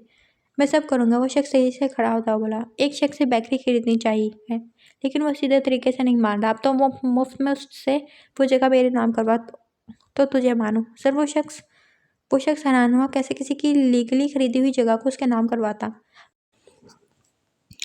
उस दिन के बाद से वो फिर से मसरूफ़ हो गया था। वो लड़की से दोबारा याद तक ना आई थी। अभी एडम के आने पर उसे सारा मंजर याद आया तो उसके लब जहरीली मुस्कुराहट में ढले। मुझे लगता है मैंने गलत शख्स चुन लिया। सर काम तकरीबन हो गया है। तकरीबन नहीं, पूरा चाहिए मुझे। पूरा भी कल हो जाएगा। इस जगह का मालिक अपने बेटे के पीछे ख्वार हो रहा है जो किसी पीछे लड़की के पीछे पड़ा है। अच्छा, उसने सिलकार सुलगाते सुनते सामने वाले को बात जारी रखने का कहा। उसका बेटा 35 का है, जब जिस लड़की के पीछे पड़ा है वो 16-17 साल बच्ची है। हमें काम से मतलब होना चाहिए एडम। सर उस शख्स ने सौदा किया है कि अगर मैं उसके बेटे को एक रात के लिए लड़की दिलवा दूँ तो बेकरी मेरी। हाँ, और तुम क्या चाहते हो? मैं करूँगा जैसा उसने कहा है। यहाँ लड़कियाँ तो खुद आने को तैयार हैं। वो लड़की भी इतना पैसा देखते भागती चली आएगी। तुम करो अपने हिसाब से, लेकिन अगर लड़की रजामंद ना हो तो रास्ता बदल लेना। ज़बरदस्ती ना हो उसके साथ किसी किस्म की। Okay sir. वो कहता बाहर निकल गया। अगले दिन वो फिर से उसी सड़क वाले रास्ते से घर जा रही थी क्योंकि आज जबरेज ने आना था और उसे जल्दी पहुंचकर मिलना था उससे, नहीं तो वो वापस चले जाता। अभी वो आधे रास्ते पहुंची थी कि एक गाड़ी ने झटके से उसके पास रुकते उसे अंदर खींचा। बचाओ बचाओ, वो चिल्लाने लगी। ऐसा उसके साथ पहले कभी नहीं हुआ था। वो जो अपनी किसी मीटिंग से वापस आ रहा था, स्कूटी देखकर रुका। तो चलो आज तुमसे भी मुलाकात करके इस बदवा का हिसाब बराबर कर लेते हैं, वायलेट ने सोचा। लेकिन करीब आते जहाँ इसकी स्कूटी पड़ी थी, चीज़ों के सिवा कुछ ना था। गाड़ी रोको और पता करो यहाँ हुआ क्या है, उसने रोमान को कहा तो गार्ड्स तमाम रुक गए। सर ये किसी लड़की की चीज़ें हैं। मैं साला अंधा दिखता हूँ तुम लोगों को? जाहिल हो, देख चुका हूँ। अब वो लड़की कहाँ गई वो पता लगाओ। सर यहाँ आसपास कुछ नहीं। तुम लोग मेरी जगह पे पता है क्यों नहीं हो? क्योंकि तुम लोग अकल का इस्तेमाल नहीं करते। इस जगह के कैमरास चेक करवाओ फ़ौरन। सर किसी वैन में लड़की को ले जाया गया है। वैन नंबर 96 कहाँ पहुँची है? इस लड़की को बहिफाजत वहाँ से निकलवाओ, सियाह इमारत पहुँचाओ। ओके सर, रोमान ने कहा और उसे सियाह इमारत बताते सब अपने काम पर लग गए। उसे दादी की शर्त बिल्कुल मंजूर ना थी, जिसे सुनते वो अत्ते से उखड़ गया। ये मुमकिन नहीं दादी, 8 में गया, 8 सालों बाद भी उसे नहीं छोड़ूंगा। तुम्हें नहीं कहा मैंने छोड़ने को। मैं जानती हूँ हमारा खून है वो, तुम बदल सकते हो उसे। वो बागी हो गई है, उसे अपनी मोहब्बत पर भरोसा करवाओ। अगर साथ चाहते हो तो उसका, नहीं तो 8 माह बाद मैं भी कुछ नहीं कर पाऊंगी। वो वहीं बैठा सोचता रहा। अब अपनी शादी को एक कॉन्ट्रैक्ट के तौर पर निभाएगा वो। आह किस मोड़ पर ले आई तुम मुझे माँ। इस सब का बदला मैं सूद समेत एक दिन लूँगा। आवी कहाँ है दादी? घूमने गई है बाहर। दादी ध्यान रखा करें उसका। उसके लहजे में मोहब्बत कूट कूट कर भरी थी। लेकिन तुम्हें खुद से मोहब्बत ना करवा दी तो जबरेज बराबर अपना पेशेंट को ही अपना लगन वकालत को खैराबाद कह देगा। वो कहता उठा, उसके दोस्त के फ्लैट के लिए निकला जहाँ से अपने लिए फ्लैट लेने जाना था। वो दोनों गाड़ी में मौजूद थे। खामोशी थी, महरम रिश्ता लेकिन खून जमा देने वाली खामोशी। और फिर इस खामोशी को माँ ने तोड़ा था। तुम्हें दादी ने शर्त तो बता दी होगी। इस वक्त आवाज़ हलक से ना निकालो तो बेहतर है। मुझे तुम्हारी आवाज़ नहीं सुननी। इस वक्त वो दुष्टी से बोला तो वो सहम गई। जबरेज बराबर ने कभी नहीं सोचा कि उसकी बचपन की मोहब्बत जिसके लिए पागल था, वो एक दिन जब उसे साथ लाएगा तो किसी और के लिए इज़हार मोहब्बत करेगी। ये बात उसे ताज़ियानी की तरह लगी थी। वो लड़की उस रिश्ते की भी लाज नहीं रख पाई। इससे बेवफाई की थी उसने। वो घर आ गए तो वो छोटे छोटे कदम फ्लैट में रखती उसके पीछे अंदर दाखिल हुई। फ्लैट ज़्यादा बड़ा ना था। 2 कमरे, टीवी, लाउंज, बालकनी और ओपन किचन, लेकिन ज़्यादा सजा ना था। वो ज़रूरत का सामान था। वो उसे एक कमरे में देखते हुए दूसरे में दाखिल होने लगी। लड़की वो जो अंदर दाखिल होने लगी थी थम गई। वो कमरा मेहमानों के लिए, खुद को मेहमान तो बिल्कुल मत समझना। और अगर तुम्हें लगता है कि सब इख्तियारात रखते हुए फिल्म और ड्रामों की तरह तुम्हें अलग रहने दूंगा या तुम सोफे पर सोओगे तो जितनी जल्दी हो सके ये सोचे दिमाग से निकाल दो। और हाँ, फ्रेश होकर आता हूँ, वो सामने किचन है, चाय तैयार करो। वो कहता अंदर दाखिल हो गए। कई लम्हे वहीं खड़ी रही और फिर किचन की तरफ बढ़ गई। आंखों में नमी थी, वो सहम गई थी उसके इस अंदाज से। उसे तो किसी ने कभी ऐसे बात ना की थी। खैर 8 महीने अगर इसे बर्दाश्त करके ये ज़्यादा मिल जाती तो ये सब करने को तैयार थी। उसे सामान ढूंढा और चाय रखी। कुकिंग इससे ज़्यादा ना आती थी, लेकिन उसका क्या जाता था। वो तो हमेशा से नाजुक दिल रही थी। आलिया ने उसकी बहुत मदद की थी डिप्रेशन से बाहर आने की। अपनी माँ अपना वाहिद सहारा छीन जाने के बाद आलियान ने उससे दोस्ती की थी, और फिर हर रोज़ वो सब आलियान को बताने लगी जो जबरेज़ को कभी बताया करती थी।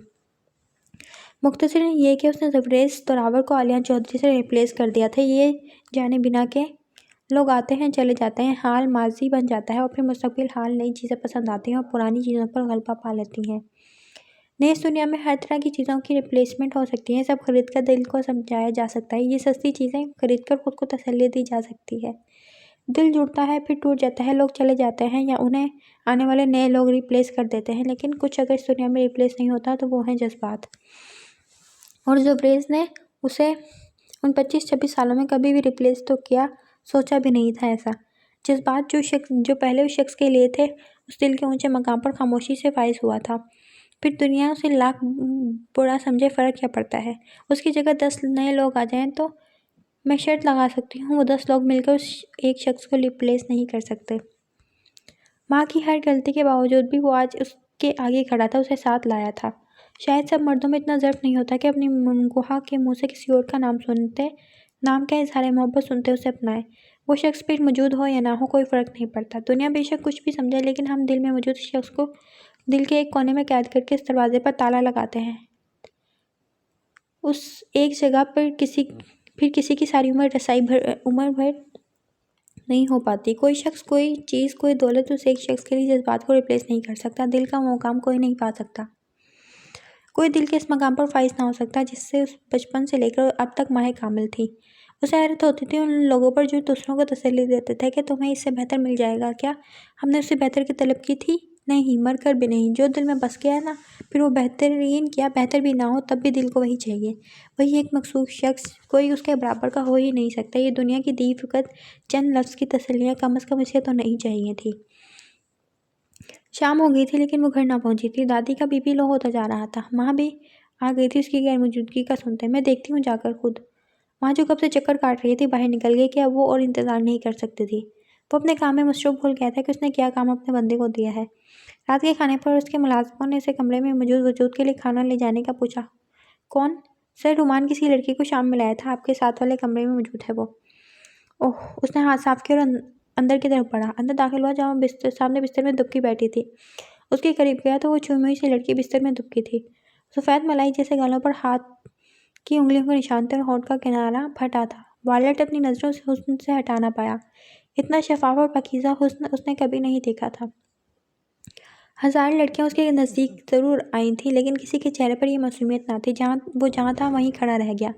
सर, ये मिल गई थी, मैं शाम को इसको लाया था। इस बेकरी वाले के बेटे ने इसे उठवाया था और इसे मारा भी गया है क्योंकि ये काफ़ी रोई थी कि उसे छोड़ दिया जाए। उसे उठा कर लाए हो? वो संजीदा सी आवाज़ उभरी। जी सर। बाहों में उठाया था? एक और सवाल। जी सर। ये बेहोश थी मैं। चट्टाह। और फिर सख्ता छा गया। आउट। वायलेट की वहशत ज़दा आवाज़ पूरी सियाह इमारत में गूंजी थी। रुमान हैरान होता बाहर निकल गया तो वो दरवाज़ा बंद करता उसके पास आया और स्टूल उसके नज़दीक रखता वापस बैठ गया। ये उसकी ज़िंदगी में पहला वजूद था जिसने वायलेट की तवज्जो अपनी जानिब मबज़ूल की थी। सफ़ेद फ़राक में वो इस वक्त कोई आसमान से उतरी परी मालूम हो रही थी। उसने अपने हाथ आगे बढ़ाया और उसके गाल पर रखा।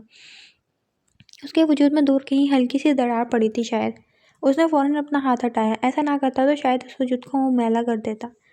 उसकी नज़रों के काज पर वो कसमसाई और फिर मुंदी आगे खोलकर उसे देखने लगी। मुझे घर जाना है दादी, आपा जान। वो उसके ऊपर झुका था हल्का सा, तो वो सांस रोक गई। वो उसकी सारी इन्फॉर्मेशन उसी दिन निकलवा चुका था जब उसकी बदुआ रंग लाई थी, और उसे जानकर झटका लगा था कि वो ज़बरेज़ की बहन है। तुम बच गई हो, तुम्हें वहाँ से निकाल लाया हूँ मैं, वो खुफिया अंदाज में बोला। क्या वो अब मुझे नहीं मारेंगे? वो यहाँ वहाँ देखने लगी। वो सच कह रहा था। वो जगह तो डब्बों से भरा कोई पुराना खाना था और ये किसी होटल की तरह का लग्जरी कमरा नहीं। अब तुम वायलेट के पास हो। वो मुस्कुराया, पुरस्कार मुस्कुराहट। एंजिल। वो झटके से खड़ी होती अपने ऊपर झुके शख्स के गले लगी तो वो थम गया। वायलेट द ग्रेट बीस्ट का दिल पहली बार धड़कना भूला था। उसकी दिल की रफ्तार सुस्त पड़ी थी।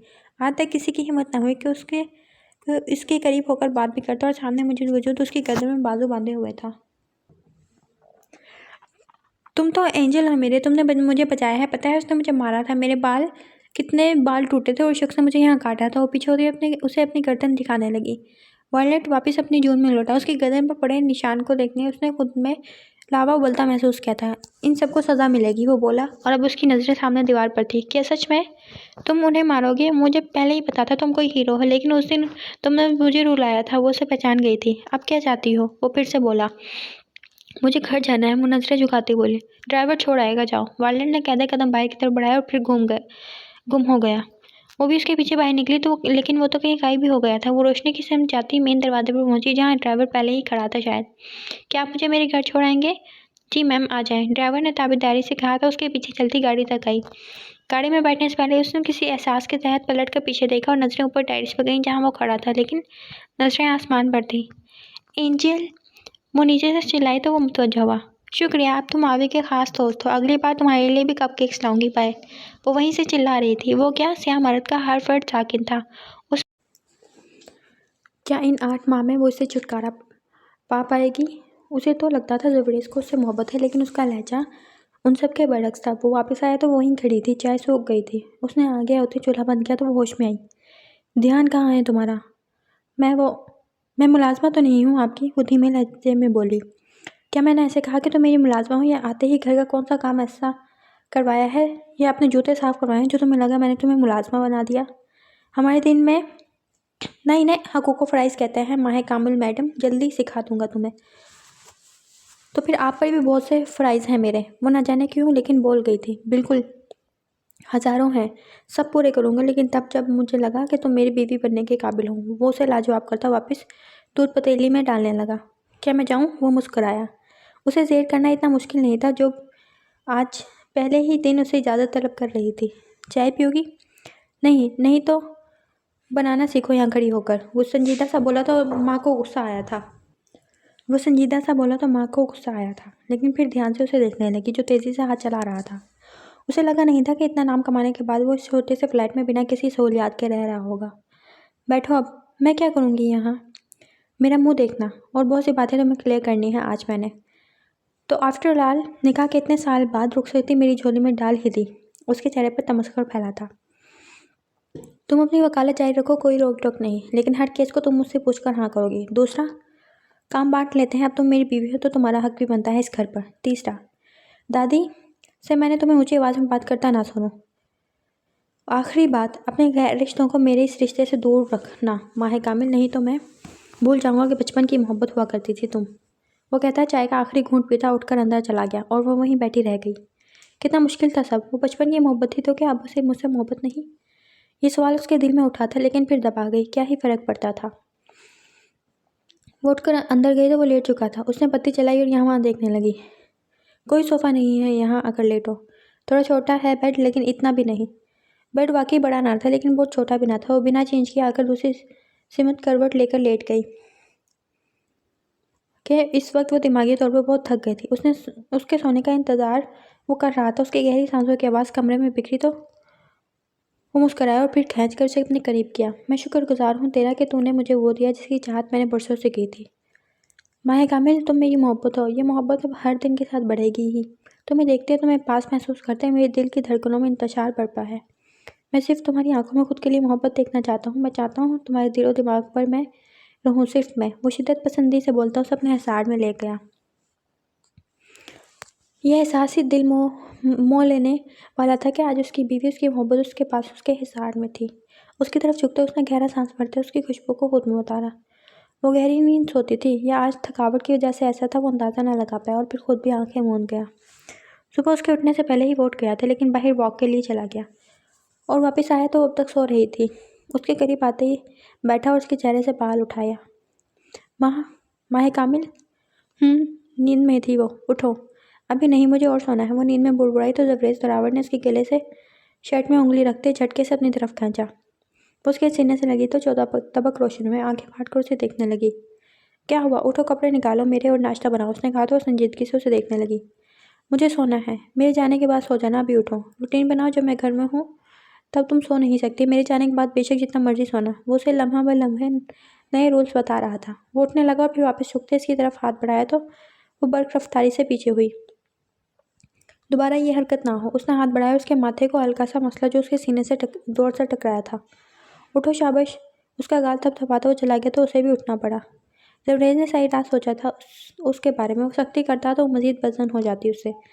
उसे नरमी से अपनी चाहत और तवज्जो से जेर करना था। उसकी अलमारी खोली और फिर जो समझ आया वो निकाल दे और ड्रेसिंग रूम में लटकाते खुद फ्रेश होते बाहर गई, जहाँ वो किचन में था। वो नाश्ता तैयार कर चुका था। वहीं बड़ी छोटी सी मेज़ पर रखते उसने अपनी ही प्लेट में बस डाला तो वो हैरानगी से उसे देखने लगी। मुझे तो बहुत भूख लगी है बहुत। क्या उसने मेरे लिए नहीं बनाया, वो सोचने लगी। जब रेज ने अपने हाथ का लुकमा उसके आगे किया और फिर से पीछे हुई, लेकिन उसकी घूरती निगाहों में देखा जिनसे उसे खौफ आता था। फिर हल्का सा मुँह खोल लिया। मैं अपना बना लूँगी। दूसरा निवाले पर ही उसने कहा, ये तुम्हारा भी है। उसने कहते उसके मुंह में दूसरा निवाला डाला और फिर आहिस्ता आहिस्ता अपने हाथ से उसे नाश्ता कराने लगा। माँ के लिए ये सब नया था बिल्कुल। वो सख्ती में भी उसकी केयर कर रहा था, लेकिन उसे ये सब अच्छा नहीं लगा, तो बुरा भी हरगिज़ नहीं लगा था। वो रात को इसे के बेगाना अंदाज देखते, अब ये केयरिंग अंदाज देखते हैरान थे। वो इंसान हर पल बदला हुआ था। जाना है आज तुमने? नहीं, अभी कोई नया केस नहीं है, उसने धीरे से कहा तो वो चेंज करने चला गया और चीज़ें लेता वापस आया। कोई भी आए तो कैमरे में देखना, दरवाज़ा नहीं खोलना, ओके? खुदा हाफिज़। वो कहता बाहर निकलने लगा और फिर बाहर निकलते उसने वहीं से उसे आवाज़ दी तो बेजारी से उठ कर बाहर आई। कल से हर रोज़ मुझे बाहर छोड़ने आ जाना। वो कहता वापस आया और उसके माथे पे बोसा देने लगा, लेकिन वो फिर डर कर एक कदम दूर हुई। जबरेज ने गुस्से से दरवाज़ा बंद किया और उसे दरवाजे के साथ लगाया तो उसकी चीख निकली। वाह, मुझे बुरा बनने पर मजबूर मत करो, क्योंकि इस जबरेज जोरावर को समझना तुम्हारे बस में नहीं होगा। उसकी गर्दन पर झुकने लगा जब वो उसे धक्का दे गई।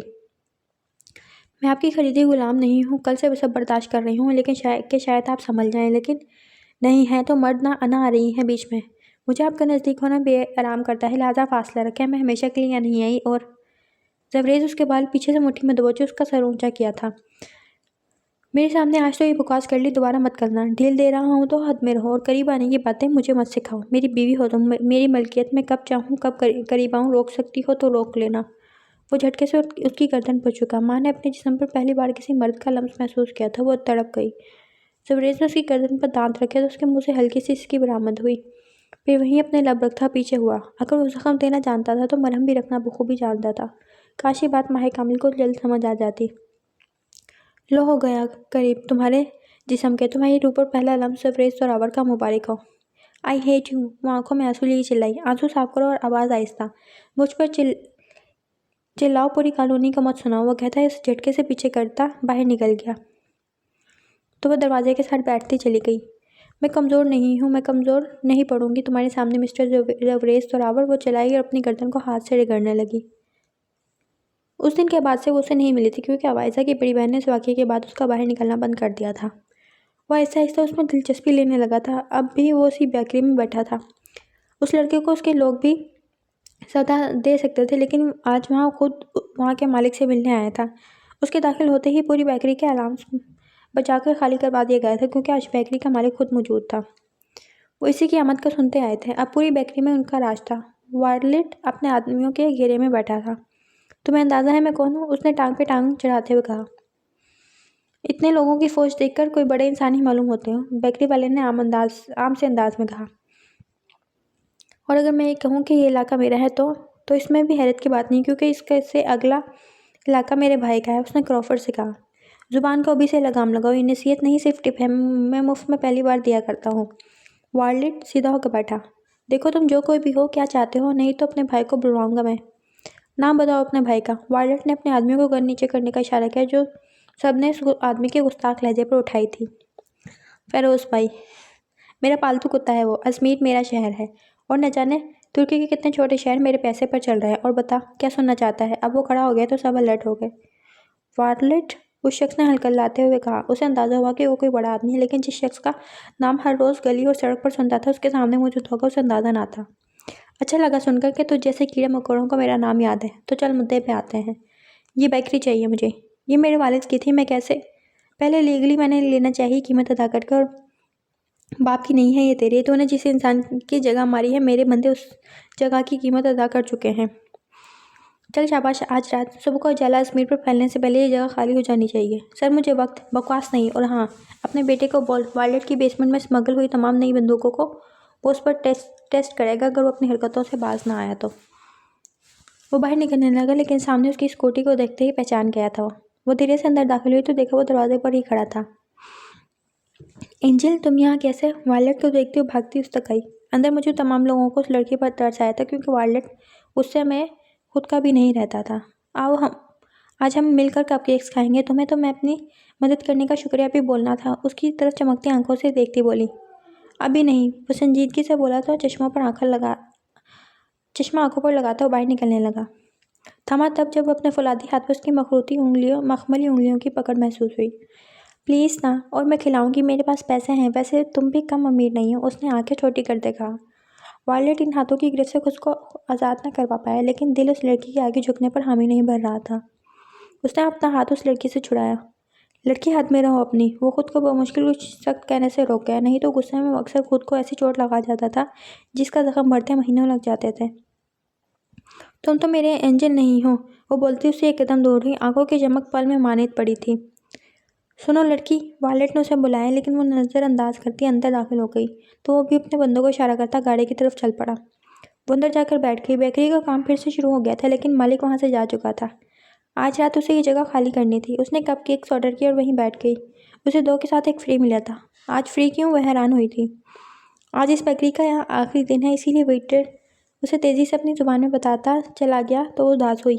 अपने कपकेक्स पैक करवाती वो उठी तो और स्कूटी चलाती निकल पड़ी। वो ऐसी ही थी, छोटी छोटी बातों पर खुश होने वाली और छोटी सी बात को दिल से लगाकर पैरों खामोश रहने वाली या रोने वाली लड़की। वो रास्ते में थी जब उसने गाड़ी का हॉर्न सुना तो सड़क के साइड पर हो गई और पीछे वाली गाड़ी को रास्ता दिया, लेकिन मुसलसल हॉर्न पर उसने मुड़कर देखा और उन गाड़ियों को पहचान गई। रुकना नहीं चाहती थी, लेकिन रुक गई। वायलेट ने उसे देखते गाड़ी को रुकवाया था। ये तब्दीलियाँ खुश शायद नहीं थी इस मासूम लड़की के लिए, उसके गार्ड्स के मुताबिक। सुनो अभी, वो उसको नाम से बुलाता सिगरेट का धुआं हवा में छोड़ने लगा। अंदर आओ, उसने हुक्म दिया। मैं क्यों अंदर आऊँ? तुम बाहर आओ, आवाज़ा ने नखरे से कहा था। वायलेट की गाड़ी में मौजूद तमाम बॉडीगार्ड्स ने एक दूसरे को सदमे से गंग देखा। चूंकि गाड़ियों के माइक्रोफोन सारे वायलेट की गाड़ी के साथ कनेक्ट थे, इसलिए सब सुन सकते थे। जल्दी अंदर आओ, वो कहता खिड़की से दूर होता सीधा होकर बैठा था। अवाइजा अंदर नहीं जाना चाहती थी, लेकिन वह एंजल था, इसीलिए उस मुंह पछोड़ती अंदर बैठी। उठो, निकलो बाहर, उसने ड्राइवर को कहा तो वो बाहर निकल गया। अवाइजा ने हैरत से उसका लबो लहजा सुना। एंजल, कैसे बदतमीजी से बात करते हो तुम, जैसे कहीं के महाराजा हो या किसी सल्तनत के बादशाह, उसने आंखें बड़ी करते कहा। वो केक निकालो मेरा, वो उसकी बात को नज़रअंदाज करता बोला, लेकिन नज़रें अब भी उस पर नहीं थी। तुम्हारे लिए नहीं लिया बच्चू, तब तो तुम बड़े नखरे दिखाए थे और अभी नखरे दिखाती है, देखती नहीं। बाल अदा से झटकती वो बोली तो उसने पहली बार उसे देखा, जो आसमानी रंग के आधे बाजुओं वाले टॉप के साथ जीन्स पहने मैसी बालों के जूड़े में बंधे हुए थे। तुम्हें नहीं लगता तुम्हें खुले कपड़े पहनने चाहिए, ना कि जिस लिबास जिससे तुम्हारी रहनाइयाँ बाजियाँ हों? वो सिलगार सुलगाता सख्त लहजे में बोला। अब आयजा तो शर्मिंदा हो गई थी कि कुछ बोल ही ना पाई। अपने बैग से स्कार्फ निकाला और अपने ऊपर फैला लिया। वो किस हद तक बेबाक था। चलो दो अब, उसने उसके हाथ से डब्बा लेना चाहा तो वो होश में आई। खामोशी से उसे डब्बा दिया और खिड़की से बाहर देखने लगी, जहाँ सामने ही समुंदर नजर आ रहा था। वायलेट ने डब्बे में से कपकेक्स देखे जो हल्के से पिघल गए थे, ये शायद गर्मी की वजह से। उसने अंदर से प्लास्टिक का चम्मच देखा जिस पर चॉकलेट लगी थी, यानी ये उसका जूठा था।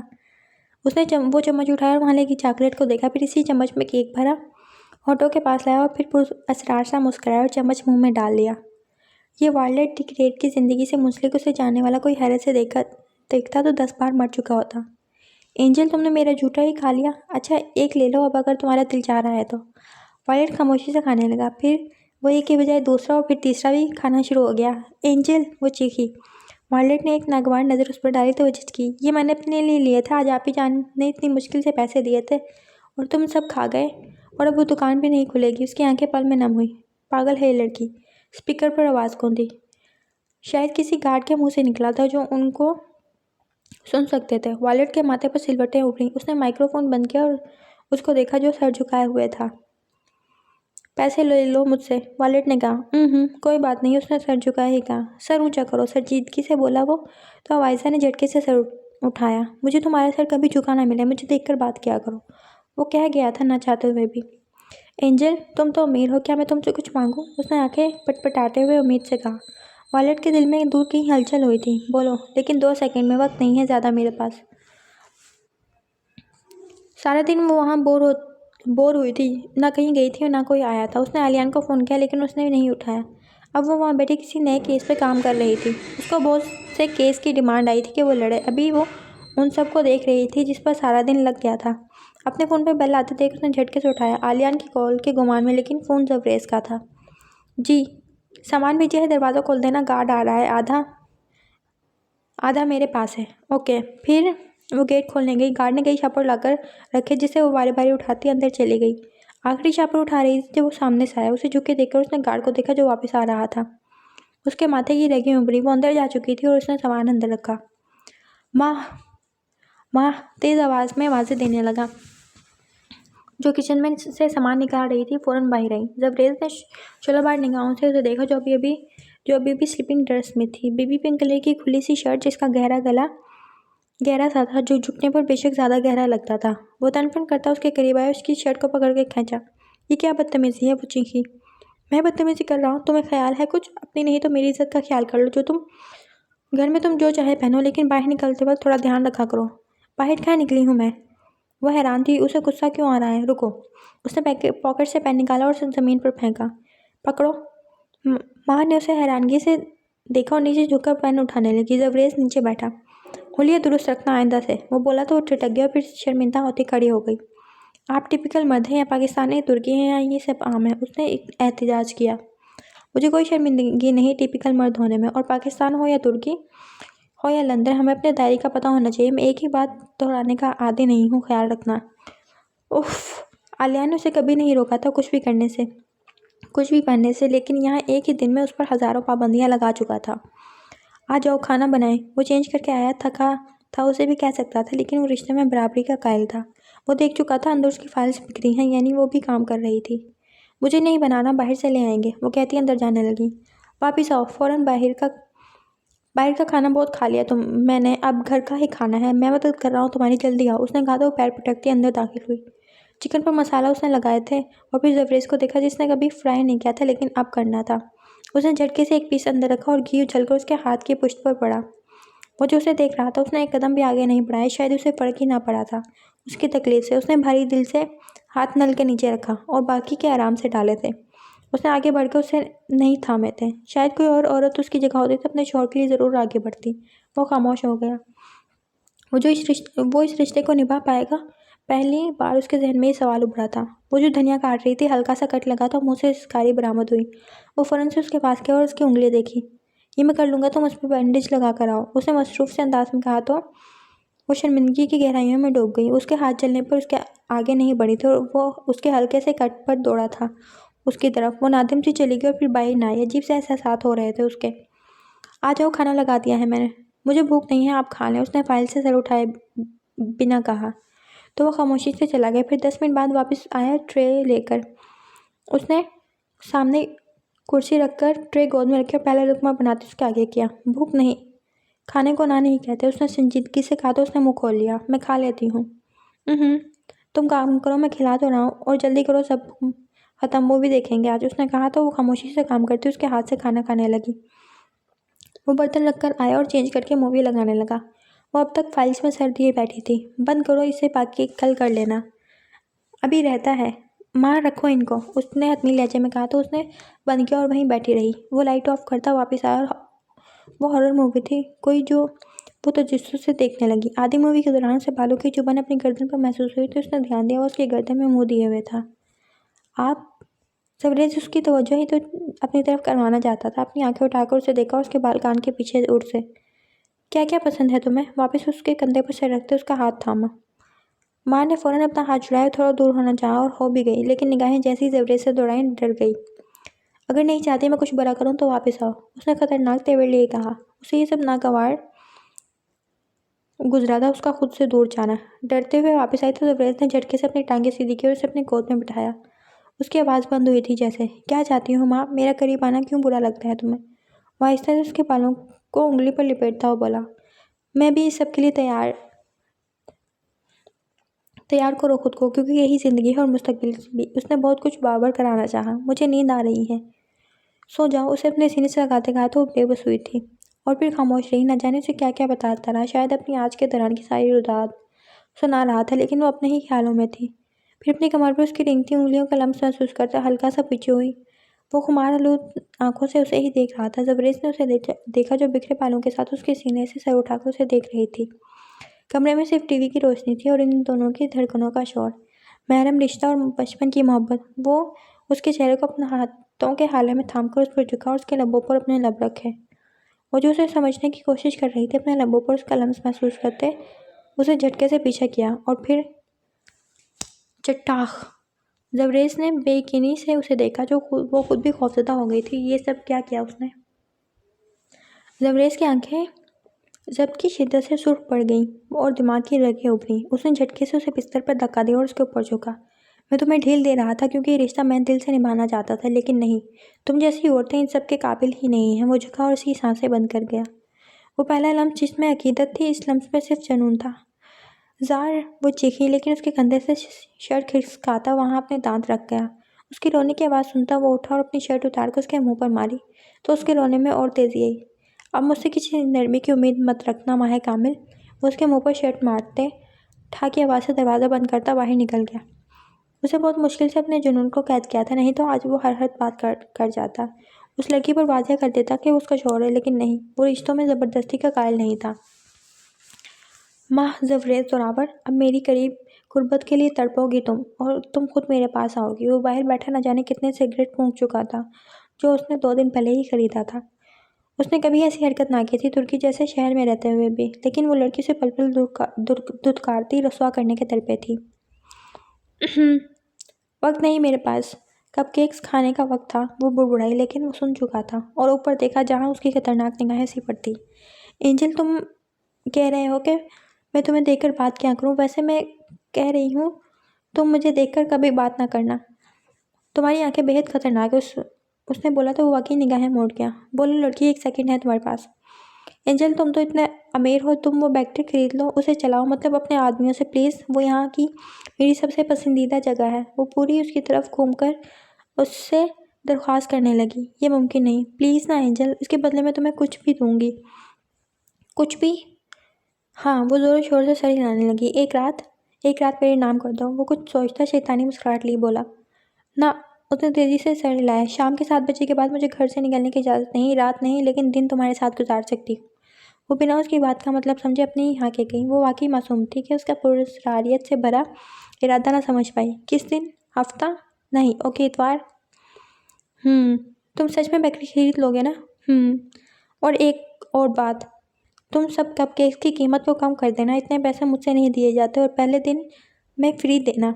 वो सब सोचती उसे बता रही थी। वायलेट ने चम्मच में लगी अपनी झूठी चॉकलेट देखी और अपना वही झूठा चम्मच उसके आगे किया। खाओ, उसने वाइजा के हाथ में पकड़ाया। आवे किसी का झूठा नहीं खाते, लेकिन तुम तो एंजल हो ना मेरे। वो कहती उसका झूठा चम्मच मुंह में डाल गई तो मुस्कुराया। तुम इतना प्यारा मुस्कुराते हो एंजल। वो कहती उसके सामने आई और उसके गाल पर पड़ते घड़े पर होंठ रख दिया तो वो वहीं थम गया। उठो और जाओ। होश में आते उसने तेजी से मुंह फेरते उससे कहा। उफ जालिम। वो कहती उतर गई और बिना मुड़कर एक नज़र भी उसे देखे वहाँ चली गई। वो कई लम्हे वहाँ बैठा रहा। अभी वार्लेट, वो कहकर लगा गया। अब वो श्रीलंका किसी काम के सिलसिले में था। उसे खबर हो गई कि बेकरी का सामान शिफ्ट कर लिया गया है। मुझे 2 दिन में वहाँ एक नई बेकरी चाहिए, एक शानदार, जिसके सामने तुर्की की हर बेकरी की चमक माने पड़ जाए। उसका नाम कल तमाम तुर्की के बिलबोर्ड्स पर मुझे नजर आए। अलीवर और वार्लेट की कोशिश। और जैसा उसने कहा था वैसा ही हुआ। काम मुकम्मल था सारा, लेकिन उसका श्रीलंका में काम ज़्यादा हो गया था। वो जो वहाँ गोल्फ क्लब बनाना चाहता था, उस लड़की की खुद से डिमांड पर यह इरादा तो कर गया। हफ्ता और फिर से 2 हफ्ते, 3 हफ्ते और 3 दिन बाद वापस आया था। स्याह इमारत में दाखिल होते उसका दिल मुतमईन ना हुआ था, और ऐसा पहली बार हुआ था। उसने सिगरेट पर सिगरेट फूंक डाला, लेकिन उसे सुकून ना मिला। और फिर पल में ही ख्याल आते वो सड़क पर निकल आया। वो जानते हुए भी नहीं जानता था कि वो कहाँ जा रहा है। 15 मिनट के पैदल सफ़र के बाद आज वो अकेला एक घर के सामने खड़ा था। गार्ड्स को अच्छे से अपनी पहचान बताई, पहचान के साथ डराया भी कि उसे अंदर जाने दिया जाए हर बार, और ये बात किसी को पता भी ना चलनी चाहिए। यही वजह थी कि वो उस वजूद के कमरे में मौजूद था जिसका पूरा वजूद कंफर्टर में छुपा हुआ था। वो कदम कदम चलता उसके पास आया और फिर दिल के हाथों मजबूर होता उसके पास बिस्तर पर बैठा और कंफर्टर उसके चेहरे से हटाया। मुझे सुकून उसे सियाह इमारत में नहीं मिला था, वो पल में मिला तो उसे खुद पर ताश आया कि वो इस सुकून के लिए कब से तरस रहा था। वो स्लीवलेस शर्ट में बाल बिखेरे सो रही थी। वायलेट ने उसके बाजू पर लकीर खींची तो उसे अंदाजा हुआ वो वजूद नींद का कितना पक्का है। फिर उसके बाजू पर हाथ फेरते उसने एकदम आंखें बंद की और गहरा सांस भरा। फिर झुका और अपने होंठ उसके बाजू पर रख दिए। अब वो उसकी गर्दन पर लकीरें खींचने लगा।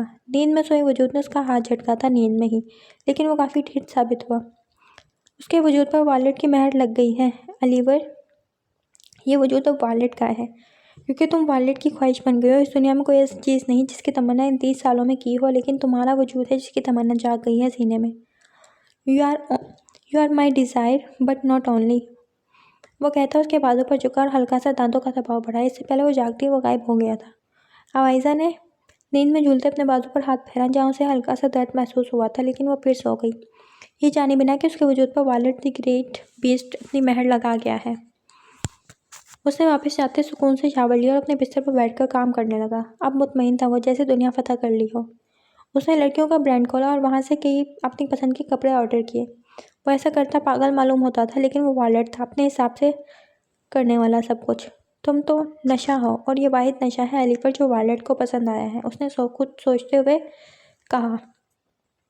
दिल की धड़कन पे कहराम मचा है पहली बार, शायद किसी ने दिल के दरवाजे को खटखटाया है पहली बार, वहशतों में जीते सुकून महसूस किया है पहली बार, शायद कोई वजूद पहुंचा रहा है दिल को तस्कीन पहली बार।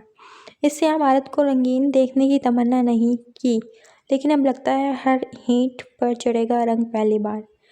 इस खौफनाकी को एक वही ख़त्म कर सकती है, यानी सिंफ नाजुक ने क्या है घर पहली बार, उसका नाम लेने का हक भी अब किसी को नहीं। मैं हर नए नाम से उसे बुलाऊंगा हर बार। उसने उसकी हर खबर रखी थी, वो क्या करती है, कहाँ जाती है, लेकिन अजमेर और तुर्की से फरामोश नहीं हुआ था। उसके लिए सबसे ऊपर अब भी अपनी पावर थी, कुछ और नहीं। ये साइट किसकी है, उसने अपने बंदे से पूछा। सर ये किसी औरत की है, औरत ने खरीदी अभी हाल ही में, रुमान ने फ़ौरन जवाब दिया। खरीद लो उसको, उसने आंखों से चश्मा हटाते हुए कहा। सर वो ये औरत, रुमान ने कुछ कहना चाहा। डबल कीमत भी मांगती है तो दो, लेकिन इस जगह मेरा क्लब बनेगा। उसने पुरसोच निगाह दूर तक जाती ज़मीन पर डाली। ओके सर, रुमान ने ताबेदारी से कहा। जो उसे पसंद आता था वो खरीद लेता था बिना किसी का हक मारे। वो अंदर पड़ी कितनी देर से सकती रही, उसे हाथ नहीं उठाना चाहिए था, लेकिन अगर आज वो अपना हक लेने पर आ जाता, ये सोचते ही वो कांपने लगी।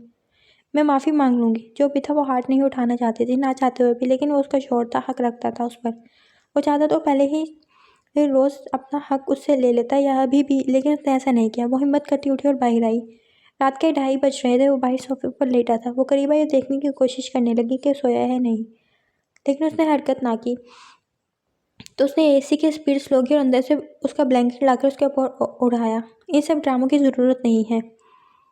उसने ब्लैंकेट उतार कर ज़मीन पर फेंकते जैसे इस ब्लैंकेट के साथ उसकी औकात भी याद कराई थी। ये वो, मैं माफ़ी, मेरी नज़रों से दूर हो जाओ, तुम्हारी आवाज़ तो दूर, शक्ल भी नहीं देखना चाहता मैं। और हाँ, अपने आप को आने वाले दिनों के लिए तैयार कर लो। आज क्या कहा था तुमने, टिपिकल मर्द? हाँ, टिपिकल मर्द बनकर दिखाऊंगा मैं तुम्हें आपसे। मैं देखता हूँ तुम कैसे कोई केस लड़ती हो। अब इस घर से कदम भी बाहर निकाला तो मैं ज़िंदगी आराम कर दूंगा तुम पे। वो चीख रहा था। वो डर कर अंदर भाग गई। अपने पीछे उसने छनाके की आवाज़ सुनी थी। उसका गुस्सा बर्दाश्त करने की सकत वो ना पाती थी खुद में। अब मैं क्या करूँ, वो रोती यहाँ से वहाँ चक्कर काटने लगी। मैं केस तो लड़ूंगी, ये होता कौन है मुझे रोकने वाला। वो अब तक अड़ी थी। वो वैसा ही सोच रही थी। उसने फ़ोन उठाते नंबर मिलाया जो पहले ही बेल पर उठा लिया गया। वापस कब आ रहे हो? डार्लिंग जल्द ही, बोलो क्या हुआ है? बस जल्दी पहुँचो, वो कहती फ़ोन काट गई। मैं नहीं रहूँगी इसके साथ, ही मुझे मार देगा, मुझे खौफ आता है इससे। वो शेल टांगों से बिस्तर पर गिरी और वहीं सो गई। और वो बाहर सारी रात जागता रहा। जितनी ढील वो दे सकता था दे दी। उसकी आवाज़ उसे बाहर तक सुनाई दी थी, और जिससे वो बात कर रही थी वो जानता था। माँ मैडम, इतनी जल्दी नहीं, तुम्हें तड़पा ना दिया तो मेरा नाम भी जबरेज तोरावर नहीं। वो सुबह होने का इंतज़ार करने लगा। वो सुबह 10 के करीब उठी थी। सर तेज़ी से घूम रहा था। रोने के बाद अक्सर उसका सर ऐसे ही दुखता था। उसने यहाँ वहाँ देखा, चीज़ें बिखरी थी काफ़ी, जिसका मतलब था वो जा चुका था। वो बाहर निकली तो बाहर भी चीज़ें बिखरी हुई थी। इसने खौफ से यहाँ वहाँ देखा और उम्मीद से किचन में गई कि शायद वो उसका नाश्ता बना कर गया हो, लेकिन किचन साफ़ था। शायद वो खुद भी नाश्ता नहीं करके गया था। उसने अंडा ब्रेड बनाई और खाकर बाहर निकल गई। ये बिखरा सामान उसे खौफ का शिकार कर रहा था, लेकिन उठाने का वो इरादा नहीं रखती थी। जिसने बिखेरा था वही समेटता। वो अंदर गई और हल्का सा तैयार होकर आई। अपने दोस्त से मिलने और कुछ खुले माहौल में जाने का इरादा रखती थी, लेकिन जैसे ही उसने मेन डोर का दरवाज़ा खोलना चाहा तो वो लॉक था। उसने कोशिश की, लेकिन फिर एहसास हुआ बाहर से दरवाज़ा लॉक करके गया है। उसे शदीद गुस्सा आया। वो उसे घर में बंद करके गया था। उसने फ़ोन उठाया और नंबर मिलाया, लेकिन नेटवर्क भी नहीं था। बालकनी में आई 2 दिन से पूरे सिग्नल आ रहे थे। ज़बरेज़ ज़ोरावर। उसे नहीं पता था वो ये सब करेगा। वो उसे लाख करता, नेटवर्क भी काट गया। उसने जूते उतार कर ज़मीन में फेंके और फिर बेड की शीट भी। तुमने ज़िंदगी अज़ाब कर दी मेरी, वो चिल्लाई। फिर टीवी लगा कर बैठ गई। सफाई तो कभी ना करती, खाना तो दूर की बात। वो शाम को 7 पर वापस आया। उसकी तवक्को के ऐन मुताबिक घर वैसे ही गंदा था। वो तनफन करता अंदर आया और टीवी का स्विच उतारा। मुझे बाहर जाना है। वो तेज़ी से उसके नज़दीक आई। चाय बनाओ, तफसील से बात करेंगे। नौकरानी नहीं हूँ मैं, मुझे बाहर जाना है, बस चाबी दो, वो चिल्लाई। आवाज़ आहिस्ता रखो, मेरा तरीका यकीनन तुम्हें नागवार गुजरेगा। तुम अपने आप को समझते क्या हो? मैं ज़रख़ेज़ गुलाम नहीं हूँ, मुझे रिहा करो इस बेनाम रिश्ते से। उसका गिरेबान पकड़ती चिल्लाई। ज़बरेज़ ने झटके से उसे धक्का देते दूर किया। आज हाथ डाल लिया है, आइंदा हिम्मत मत करना। वो कहता वॉशरूम में बंद हो गया। वो वहीं बेड पर औंधे मुंह पड़ी रोने लगी। फिर ज़बरेज़ ने ज़बरदस्ती उसे खाना बनवाया। अब वो सो गई तो वो काम करने लगा। दिन ऐसे ही बेज़र से गुजर रहे थे। ज़बरेज़ अपना काम उससे ही करवाता था। वो इन दिनों में एक ही रूटीन से तंग आ गई थी। ऐसी ज़िंदगी तो नहीं सोची थी मैंने, वो सिसकने लगी। वो अंदर आया तो उसने माँ को रोते हुए देखा। दिल डूब सा गया। ऐसा तो नहीं चाहता था वो खामोश। वो वॉशरूम में बंद हो गया और घंटा शावर के नीचे खड़ा रहा। माँ ने यहाँ वहाँ देखा। उसे कुछ करना था, इस कैद से निकलना था। उसने सामने पड़ी फलों की बास्केट में छुरी देखी और फिर दरवाजे को देखा। अब उसके बाहर आने का इंतजार था उसे। उसे महसूस हुआ शावर बंद हो गया है। उसके थोड़ी देर बाद दरवाजे का हैंडल घूमा। उसने छुरी को अपनी कलाई पर रखा और दबाव बढ़ाया। वो जो बाहर निकला था सीधी नज़र उस पर जा ठहरी। दौड़ता हुआ उसके पास आया, उसके हाथ से छुरी लेकर फेंकी और उसे देखा। माँ, पागल हो तुम? ये क्या करने वाली थी? मरने लगी थी इस कैद में। वैसे भी एक दिन मर जाऊंगी मैं। तुम कहते हो तुम्हें मुझसे मोहब्बत है, ये मोहब्बत है? इसे तुम मोहब्बत का नाम देते हो? ये तुम्हारी अना है मुझे नीचा दिखाने की, मुझे अपने आगे झुकाने की। वो चीख रही थी और वो सुन खड़ा था। तुम्हारे लिए मोहब्बत तो पहले ही कहीं जा सोई थी, तब जब तुमने मुझसे इस रिश्ते से बेवफाई की थी। लेकिन आज इज्जत भी नहीं रही मेरे दिल में तुम्हारी। पता है माँ, मुझे लगा था मैं बदल दूंगा तुम्हें। मोहब्बत से कोशिश की, फिर गुस्से से, लेकिन नहीं। कुछ लोग पत्थर होते हैं और कुछ पत्थर ताहयात मोम नहीं हुआ करते। ये अना लगती है तुम्हें मेरी? अना इसे कहते हैं। अना होती तो तुम्हें बीवी से नामहरम उसी रोज़ बना देता। तुम किस गुमान में हो? तुम्हें आज़ादी चाहिए, ठीक है, आज़ाद हो, जो चाहे करो। वह कहता उसकी आंखों में देखता बाहर निकल गया और वो वहीं बैठी रह गई। दिल अब शोर नहीं मचा रहा था, ना उदास था, ना खुश, बस खामोश था। लेकिन वो इस कैद से निकल गई थी। वो इस घर से जाना चाहती थी, लेकिन अपनी दादी से हुई शर्त को तोड़कर सब बर्बाद नहीं करना चाहती थी। इसलिए उसे मज़ीद कुछ महीने यहाँ गुजारने थे। उसने वार्डरोब से कपड़े निकाले, चेंज किया, अपना फ़ोन लिया और बाहर निकल गई। वो वहीं मेज़ पर बैठा खाना खा रहा था, बिना कोई देख के उसे जाने दिया। जब वो उसकी ना बनी तो वो क्या करता? कुछ लोग बहुत नाकदरे होते हैं। तुम ठोकर खाओगी माँ, लेकिन तब जब पीछे मुड़कर देखोगी तो हमेशा से खड़ा वहाँ ज़बरेज़ ज़ोरावर तुम्हें कभी नहीं मिलेगा। वो कहता अपने कमरे में चला गया। उसने खानसमा का इंतज़ाम कर लिया था। वो शाम के बाद सुबह होने तक घर नहीं आए। वो सारी रात अपनी दोस्त के साथ उसके फ्लैट में रही। आलियान फ़ोन भी नहीं उठा रहा था, लेकिन उसका घर आने का कोई मूड नहीं था। सुबह जब वो वापस आई तो वो जा चुका था। 11 का वक्त था। किचन से आवाज़ आई तो उससे मत गई। एक और औरत को काम करते देख वो चौंकी। आप मिसेस ज़बरेज़ ज़ोरावर हैं? जी, उसने बेदारी से जवाब दिया। मुझे उन्होंने यहाँ जॉब पर रखा है, काम वगैरह के लिए। मैंने खाना बना दिया है। अब आपकी कुछ मदद दरकार है। वो हिचकिचाई। कैसी मदद? उन्होंने बोला है उनके कमरे से आपका सारा सामान निकाल दिया जाए। क्यों? कहाँ जाएगा मेरा सामान? वो हैरान हुई थी। उन्होंने कहा जहाँ आपका दिल चाहे आप रह सकती हैं। उन्होंने जवाब दिया तो वो सोच में पड़ गई। बस उतर गया मोहब्बत का भूत। उसने अपना सारा सामान साथ वाले कमरे में शिफ्ट कर लिया। इस कमरे में एसी नहीं था। खैर क्या किया जा सकता था? उसे नया केस मिल गया था जिस पर उसने काम करना शुरू किया। उसे कुछ अंदाज़ा ना होता वो कब आ रहा है, कब जाता है, क्या करता है। हफ्ता गुजर गया था, उसने उसकी शक्ल तक ना देखी थी। तेज़ी से काम जारी था। अजमेर में परिंदा भी उसकी इजाज़त के बगैर पर नहीं मारता था। ये कहना बेहतर होगा तुर्की के हर शहर में लोग वालेट को उसके नाम से जानते थे।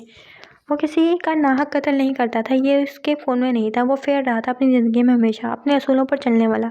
अगर कोई जगह उसे पसंद आ जाती तो वो ख़रीदता था, उसे ज़बरदस्ती हासिल नहीं करता था। हाँ, लेकिन जिस जगह ये चीज़ पर उसकी नज़र पड़ गई और उसे पसंद आ गई तो मतलब वो वालेट की है। फिर चाहे उसके लिए उसे लोगों को धमकाना या डबल कीमत ही क्यों ना देनी पड़ती। सर? सिगार सुलगाते हुए वो सामने दीवार पर लगे तुर्की के नक्शे को देख रहा था। सर, हमारा माल डिलीवर हो गया है, लेकिन रुमान ने अटकते हुए कहा, न जाने उसका क्या रद्दमल होता। मेरा वक्त बर्बाद मत किया करो रुमान, अपने फजूल के वक्फों में।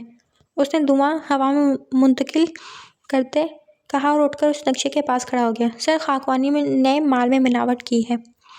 वायलेट ने सिगार को बुझाया और आईब्रोज करी जैसे पूछा हो, ऐसा मुमकिन है? जी सर, मैं 3 बार सामान चेक कर चुका हूँ। इस सामान में पूरा क्लब बन सकता था आसानी से, लेकिन वो अब 2 कमरों का सामान नहीं, इसमें और बाकियों में भी मिलावट है। दिलचस्प। ये वायलेट की ज़िंदगी का पहला वाक़या था जो किसी ने वायलेट द ग्रेट के साथ धोखा करने की कोशिश की थी। फ़ोन मिलाओ, ज़रा बात करके देखते हैं। लगता है लोगों के दिल में वायलेट का खौफ ख़त्म हो गया है। रुमान ने उसे कॉल मिला कर दी और खुद साइड पर खड़ा हो गया। खाकवानी, उसने पूरे से रार अंदाज में कहा तो मुखालिफ का सांस सूखा। सही नसीब, आज वायलेट ने खुद राब्ता किया है। लगता है कोई खास वजह है। वजह खास ही है खाकवानी। वो क्या है ना, मेरे पाले कीड़े बड़े होकर मुझे ही काटना चाह रहे हैं, तो सोचा उनसे रूबरू होकर उन्हें समझाऊं कि नुकसान उठाओगे। कैसी बात है वायलेट? खाकवानी खुद सी आ गया। माल में मिलावट की कोई खास वजह? वायलेट, कौन सी मिलावट? खाकवानी ने गला झाड़ा। खाकवानी, वायलेट ने तुम्हारी यादाश्त भेजी तो सारी उम्र अपने लाडले बेटे को याद नहीं कर पाओगे। मेरे सामने ही ड्रामे करने की हिम्मत दोबारा मत करना। अब तुम बाकी के सामान मुफ्त में भेजोगे, ये सजा है। 1 पाई भी तुम्हें नहीं मिलेगी। ये मुमकिन नहीं वायलेट, पैसे के बदले चीज़। हाँ, हिम्मत देखकर अच्छा लगा। चलो करके देख लो। कल रात 10 बजे तक मुझे मेरा सामान मिल जाना चाहिए खाकवानी। बाकी आगे के तुम समझदार हो, क्योंकि वायलेट धमकियाँ देने पर नहीं, करके दिखाने पर भरोसा रखता है। देख लेंगे हम, तुम्हारे आगे मजीद नहीं झुकेंगे। खाकवानी चिल्लाया और फ़ोन काट दिया। ये दूसरी गलती हुई उससे।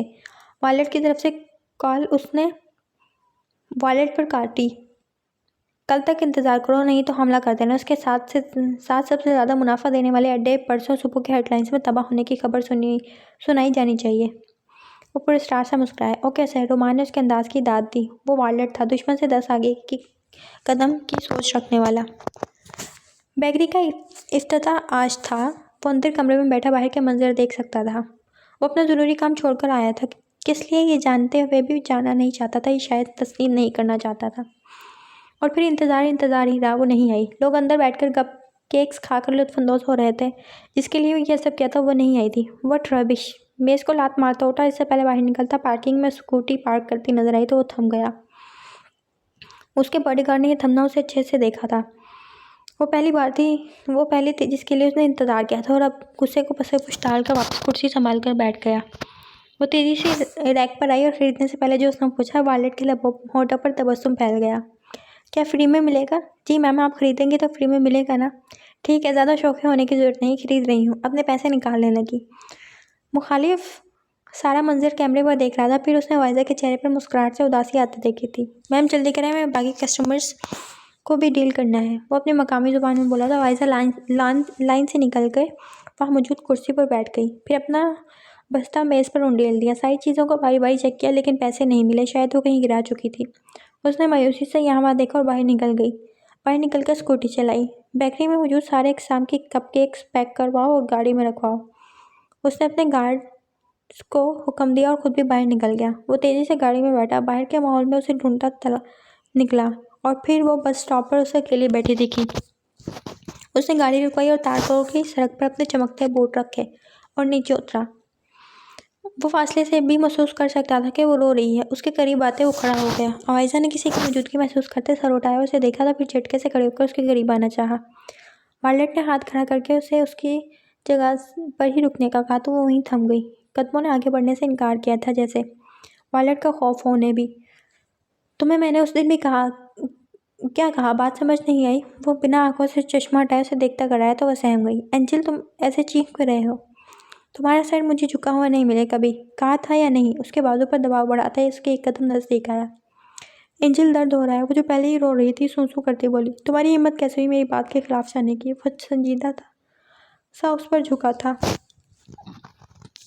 क्या जब रेस घर आते हैं? उसने हंसा से पूछा तो उसने अजीब नज़रों से देखा। जी रोज़। अच्छा, उन्होंने मेरा पूछा?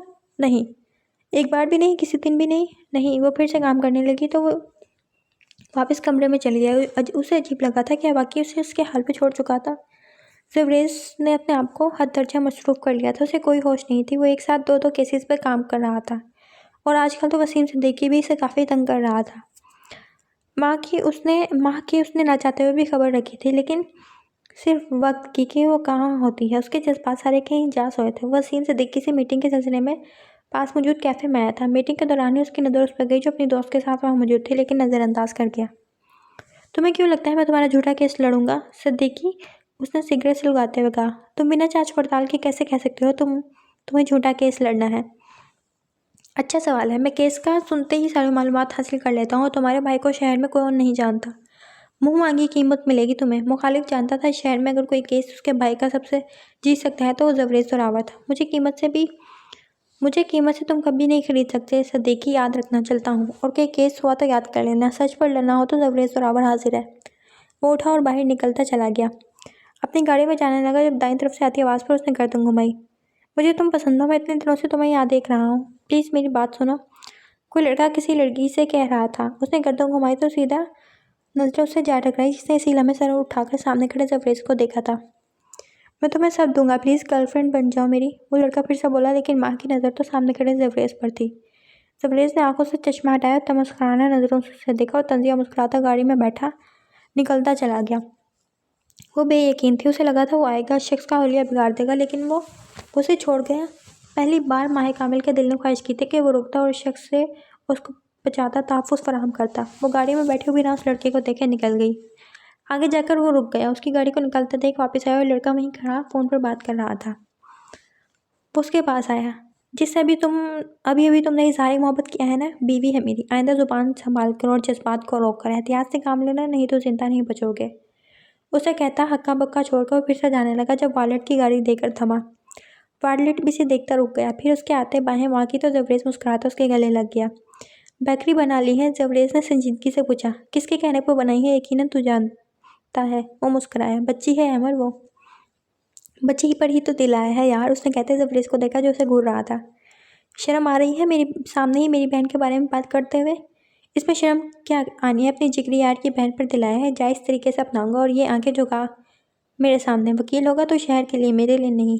औकात में रहे। जब तक वो 18 की नहीं हो जाती भूल जाओ तेरी है, तुझे मिलेगी, लेकिन वो भी छोटी है और खो रहा हूँ तो डर भी मुझसे।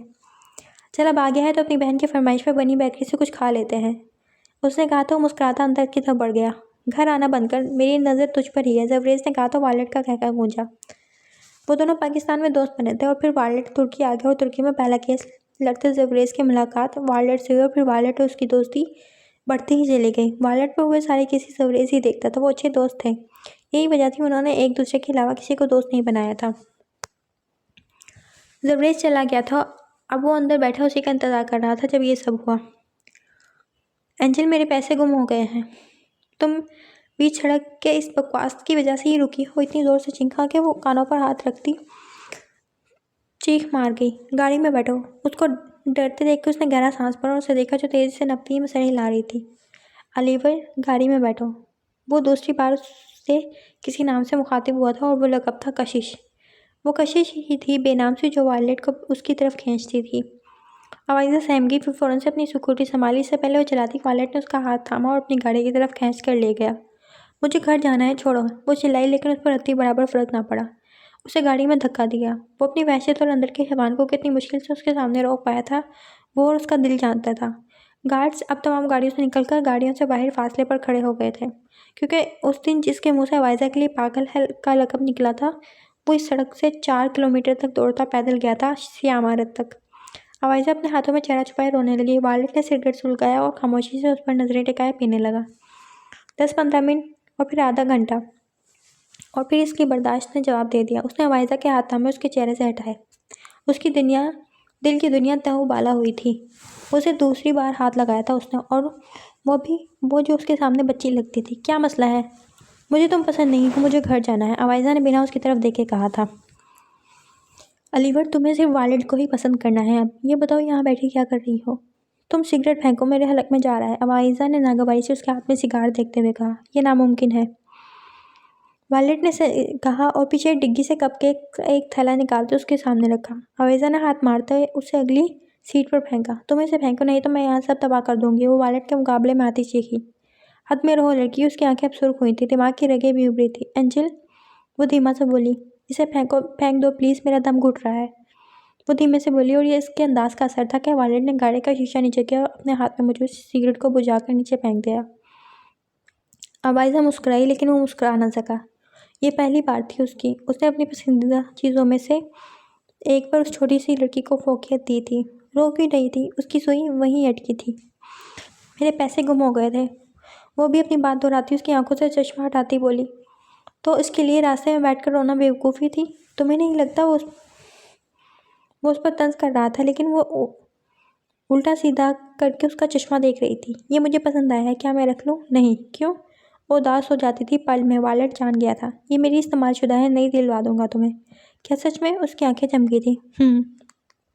लेकिन मुझे यही चाहिए तुम्हारा वाला। उसे आजमा रही थी। ये भी तुम्हारा है, लेकिन तुम्हें पूरा नहीं आएगा, छोटा दिलवा दूंगा। वो बिना उसे देखे सब कह रहा था। एंजल, तुम मुझ पर चीखे थे। तुम्हारी गलती थी। तुमने मुझे चोट भी पहुंचाई। क्या इसमें भी मेरी गलती थी? उसने अपनी कोहनी आगे की, जिस पर खराशें आई थी जब उसने उसे गाड़ी में धक्का दिया था। वालेट की नज़रों ने सामने स्क्रीन से उसकी कोहनी तक का सफ़र पल में भी तय किया था। फिर अपने भारी हाथों में उसकी कोहनी थामे अपना रुमाल बाहर रखा। हल्की खराश थी, लेकिन आई तो उसकी वजह से थी। सॉरी बोलो, तुम्हारे लिए कुछ लाया हूँ। क्या? वो माजरत कहाँ कर सकता था किसी के लिए, इसीलिए उसे टाल गया। वालेट ने पीछे से बैग उठाते 3 बैग्स उसके आगे रखे। उसकी आंखें चमकी, जिनके चमक पल में बढ़ी थी। यह तो तय था कि अवाइजा की आंखों के तासुर वो उससे ज़्यादा जानने लगा था। क्या ये सब मेरे लिए है? पर मेरे पास तो इतने पैसे नहीं। उदासी। पैसे नहीं चाहिए, मुझे तुम्हारी खुशबू चाहिए। ऊपर इसरार सा बोला था। अवाइजा ने नासमझी से सर उठाया। वो कैसे लोगे? वो तुम्हारा मसला नहीं है, खाओ। वो खाने लगी। उसने ये ध्यान भी ना दिया कि उस पर कब से नजरें जमाए बैठा है। अपना दूसरा रुमाल निकाला और उसके गाल पर फैला जहाँ चॉकलेट लगी थी। वो मुस्कुराई और फिर से खाने लगी। फिर उसने झटके से सर उठाया और अपने ही चम्मच में कपकेक का टुकड़ा रखते उसके आगे किया। तुम खाओ। तुम मेरा जूठा नहीं खाना चाहते हो? मुंह फुसौड़ती बोली तो वालेट ने उसके हाथ से चम्मच लिया और खाकर वापस उसे पकड़ाया। वो जैसे उसके छोटे दिमाग पर अपना ज़रा सा भी तासुर बुरा नहीं पड़ने देना चाहता था। वो खाती गई और न जाने कब तक उसे देखता रहा। वो उसके गाल और लब अपने रुमाल से साफ करता गया। शुक्रिया एंजल, वो खाकर मुस्कुराई। पानी चाहिए? उसने कहा तो वालेट ने जो बैग उसने फेंका था उसमें से पानी की बोतल से दी तो वो शर्मिंदा होते सर चुका गई। सर ऊंचा करो, बोला तो उसने सीधा किया। एंजल, तुमने आज मुझे डांटा था, बहुत ऊंची आवाज़ में। वो वापस अपनी बात पर आ गई। क्या चाहती हो अब? आप सॉरी बोलो। वो बोली तो वालेट ने नजरें उस पर से हटाई और सामने खिड़की पर मरकूज कर ली। एक दिन देखना मैं भी इतना ही एटीट्यूड दिखाऊंगी, वो कहती गाड़ी से उतरने लगी। मुझसे इजाज़त ली है जाने की? वो चश्मा आंखों पर लगाता बोला। एंजल, बोलो, तुम मुझे पैसे उधार से दे सकते हो? प्लीज़ मुझे भूखी मत समझना, ओके? मेरे पैसे गुम हो गए और मेरी स्कूटी में पेट्रोल नहीं, इसलिए मुझे रोना आ गया था। उसने गाड़ी का शीशा नीचे किया और उंगली से गार्ड को करीब आने का कहा तो फ़ौरन करीब आया। उसकी टंकी फुल करवा कर लाओ, 10 मिनट है तुम्हारे पास। वो फ़ौरन से गया। उसने देखा बाकी कपकेक्स को संभाल रही थी। क्या ये सब तुम ले जाओगे? नहीं, मैं ये नहीं कह रही कि इतना मीठा नहीं खाते। वैसे खा भी सकते हो, तुम तो बड़े हो गए हो। लेकिन चीज़ें बांटनी चाहिए, चीज़ें अच्छी बात होती हैं। लेकिन तुम किससे बांटोगे? कोई भी तो तुम्हारे पास नहीं है। नहीं, लेकिन इसका मतलब ये नहीं मेरी इन पर नजरें। बिल्कुल भी नहीं। ये तुम ले जाओ, मैं भूखी थोड़ी हूँ। मैं तो वैसे भी खा चुकी हूँ, 3 या 4 ही खाए हैं बस, और भी खा सकती हूँ। लेकिन नहीं, मैं कौन सा भूखी लड़की हूँ और जो तुमसे मांगू। और ज़िंदगी में पहली बार वालेट का कहका लगाकर हंसा था और वजह वो छोटी सी लड़की थी। अवाइजा ने मुस्कुराते उसे देखा तो बिना पल के झपकाए उसे देखने लगी। उसने इससे प्यारी मुस्कुराहट किसी की नहीं देखी थी। वालेट थमा। उसे देखा जो उसे ही देखी जा रही थी। यही वो चाहता था। वो उसे खुद की ज़ात में मशगूल देखना चाहता था। वालेट ने उसका हाथ थामा। इससे पहले वो कुछ समझते उसके हाथ को अपने लबों से लगाया और ये एकदम छोड़ दिया।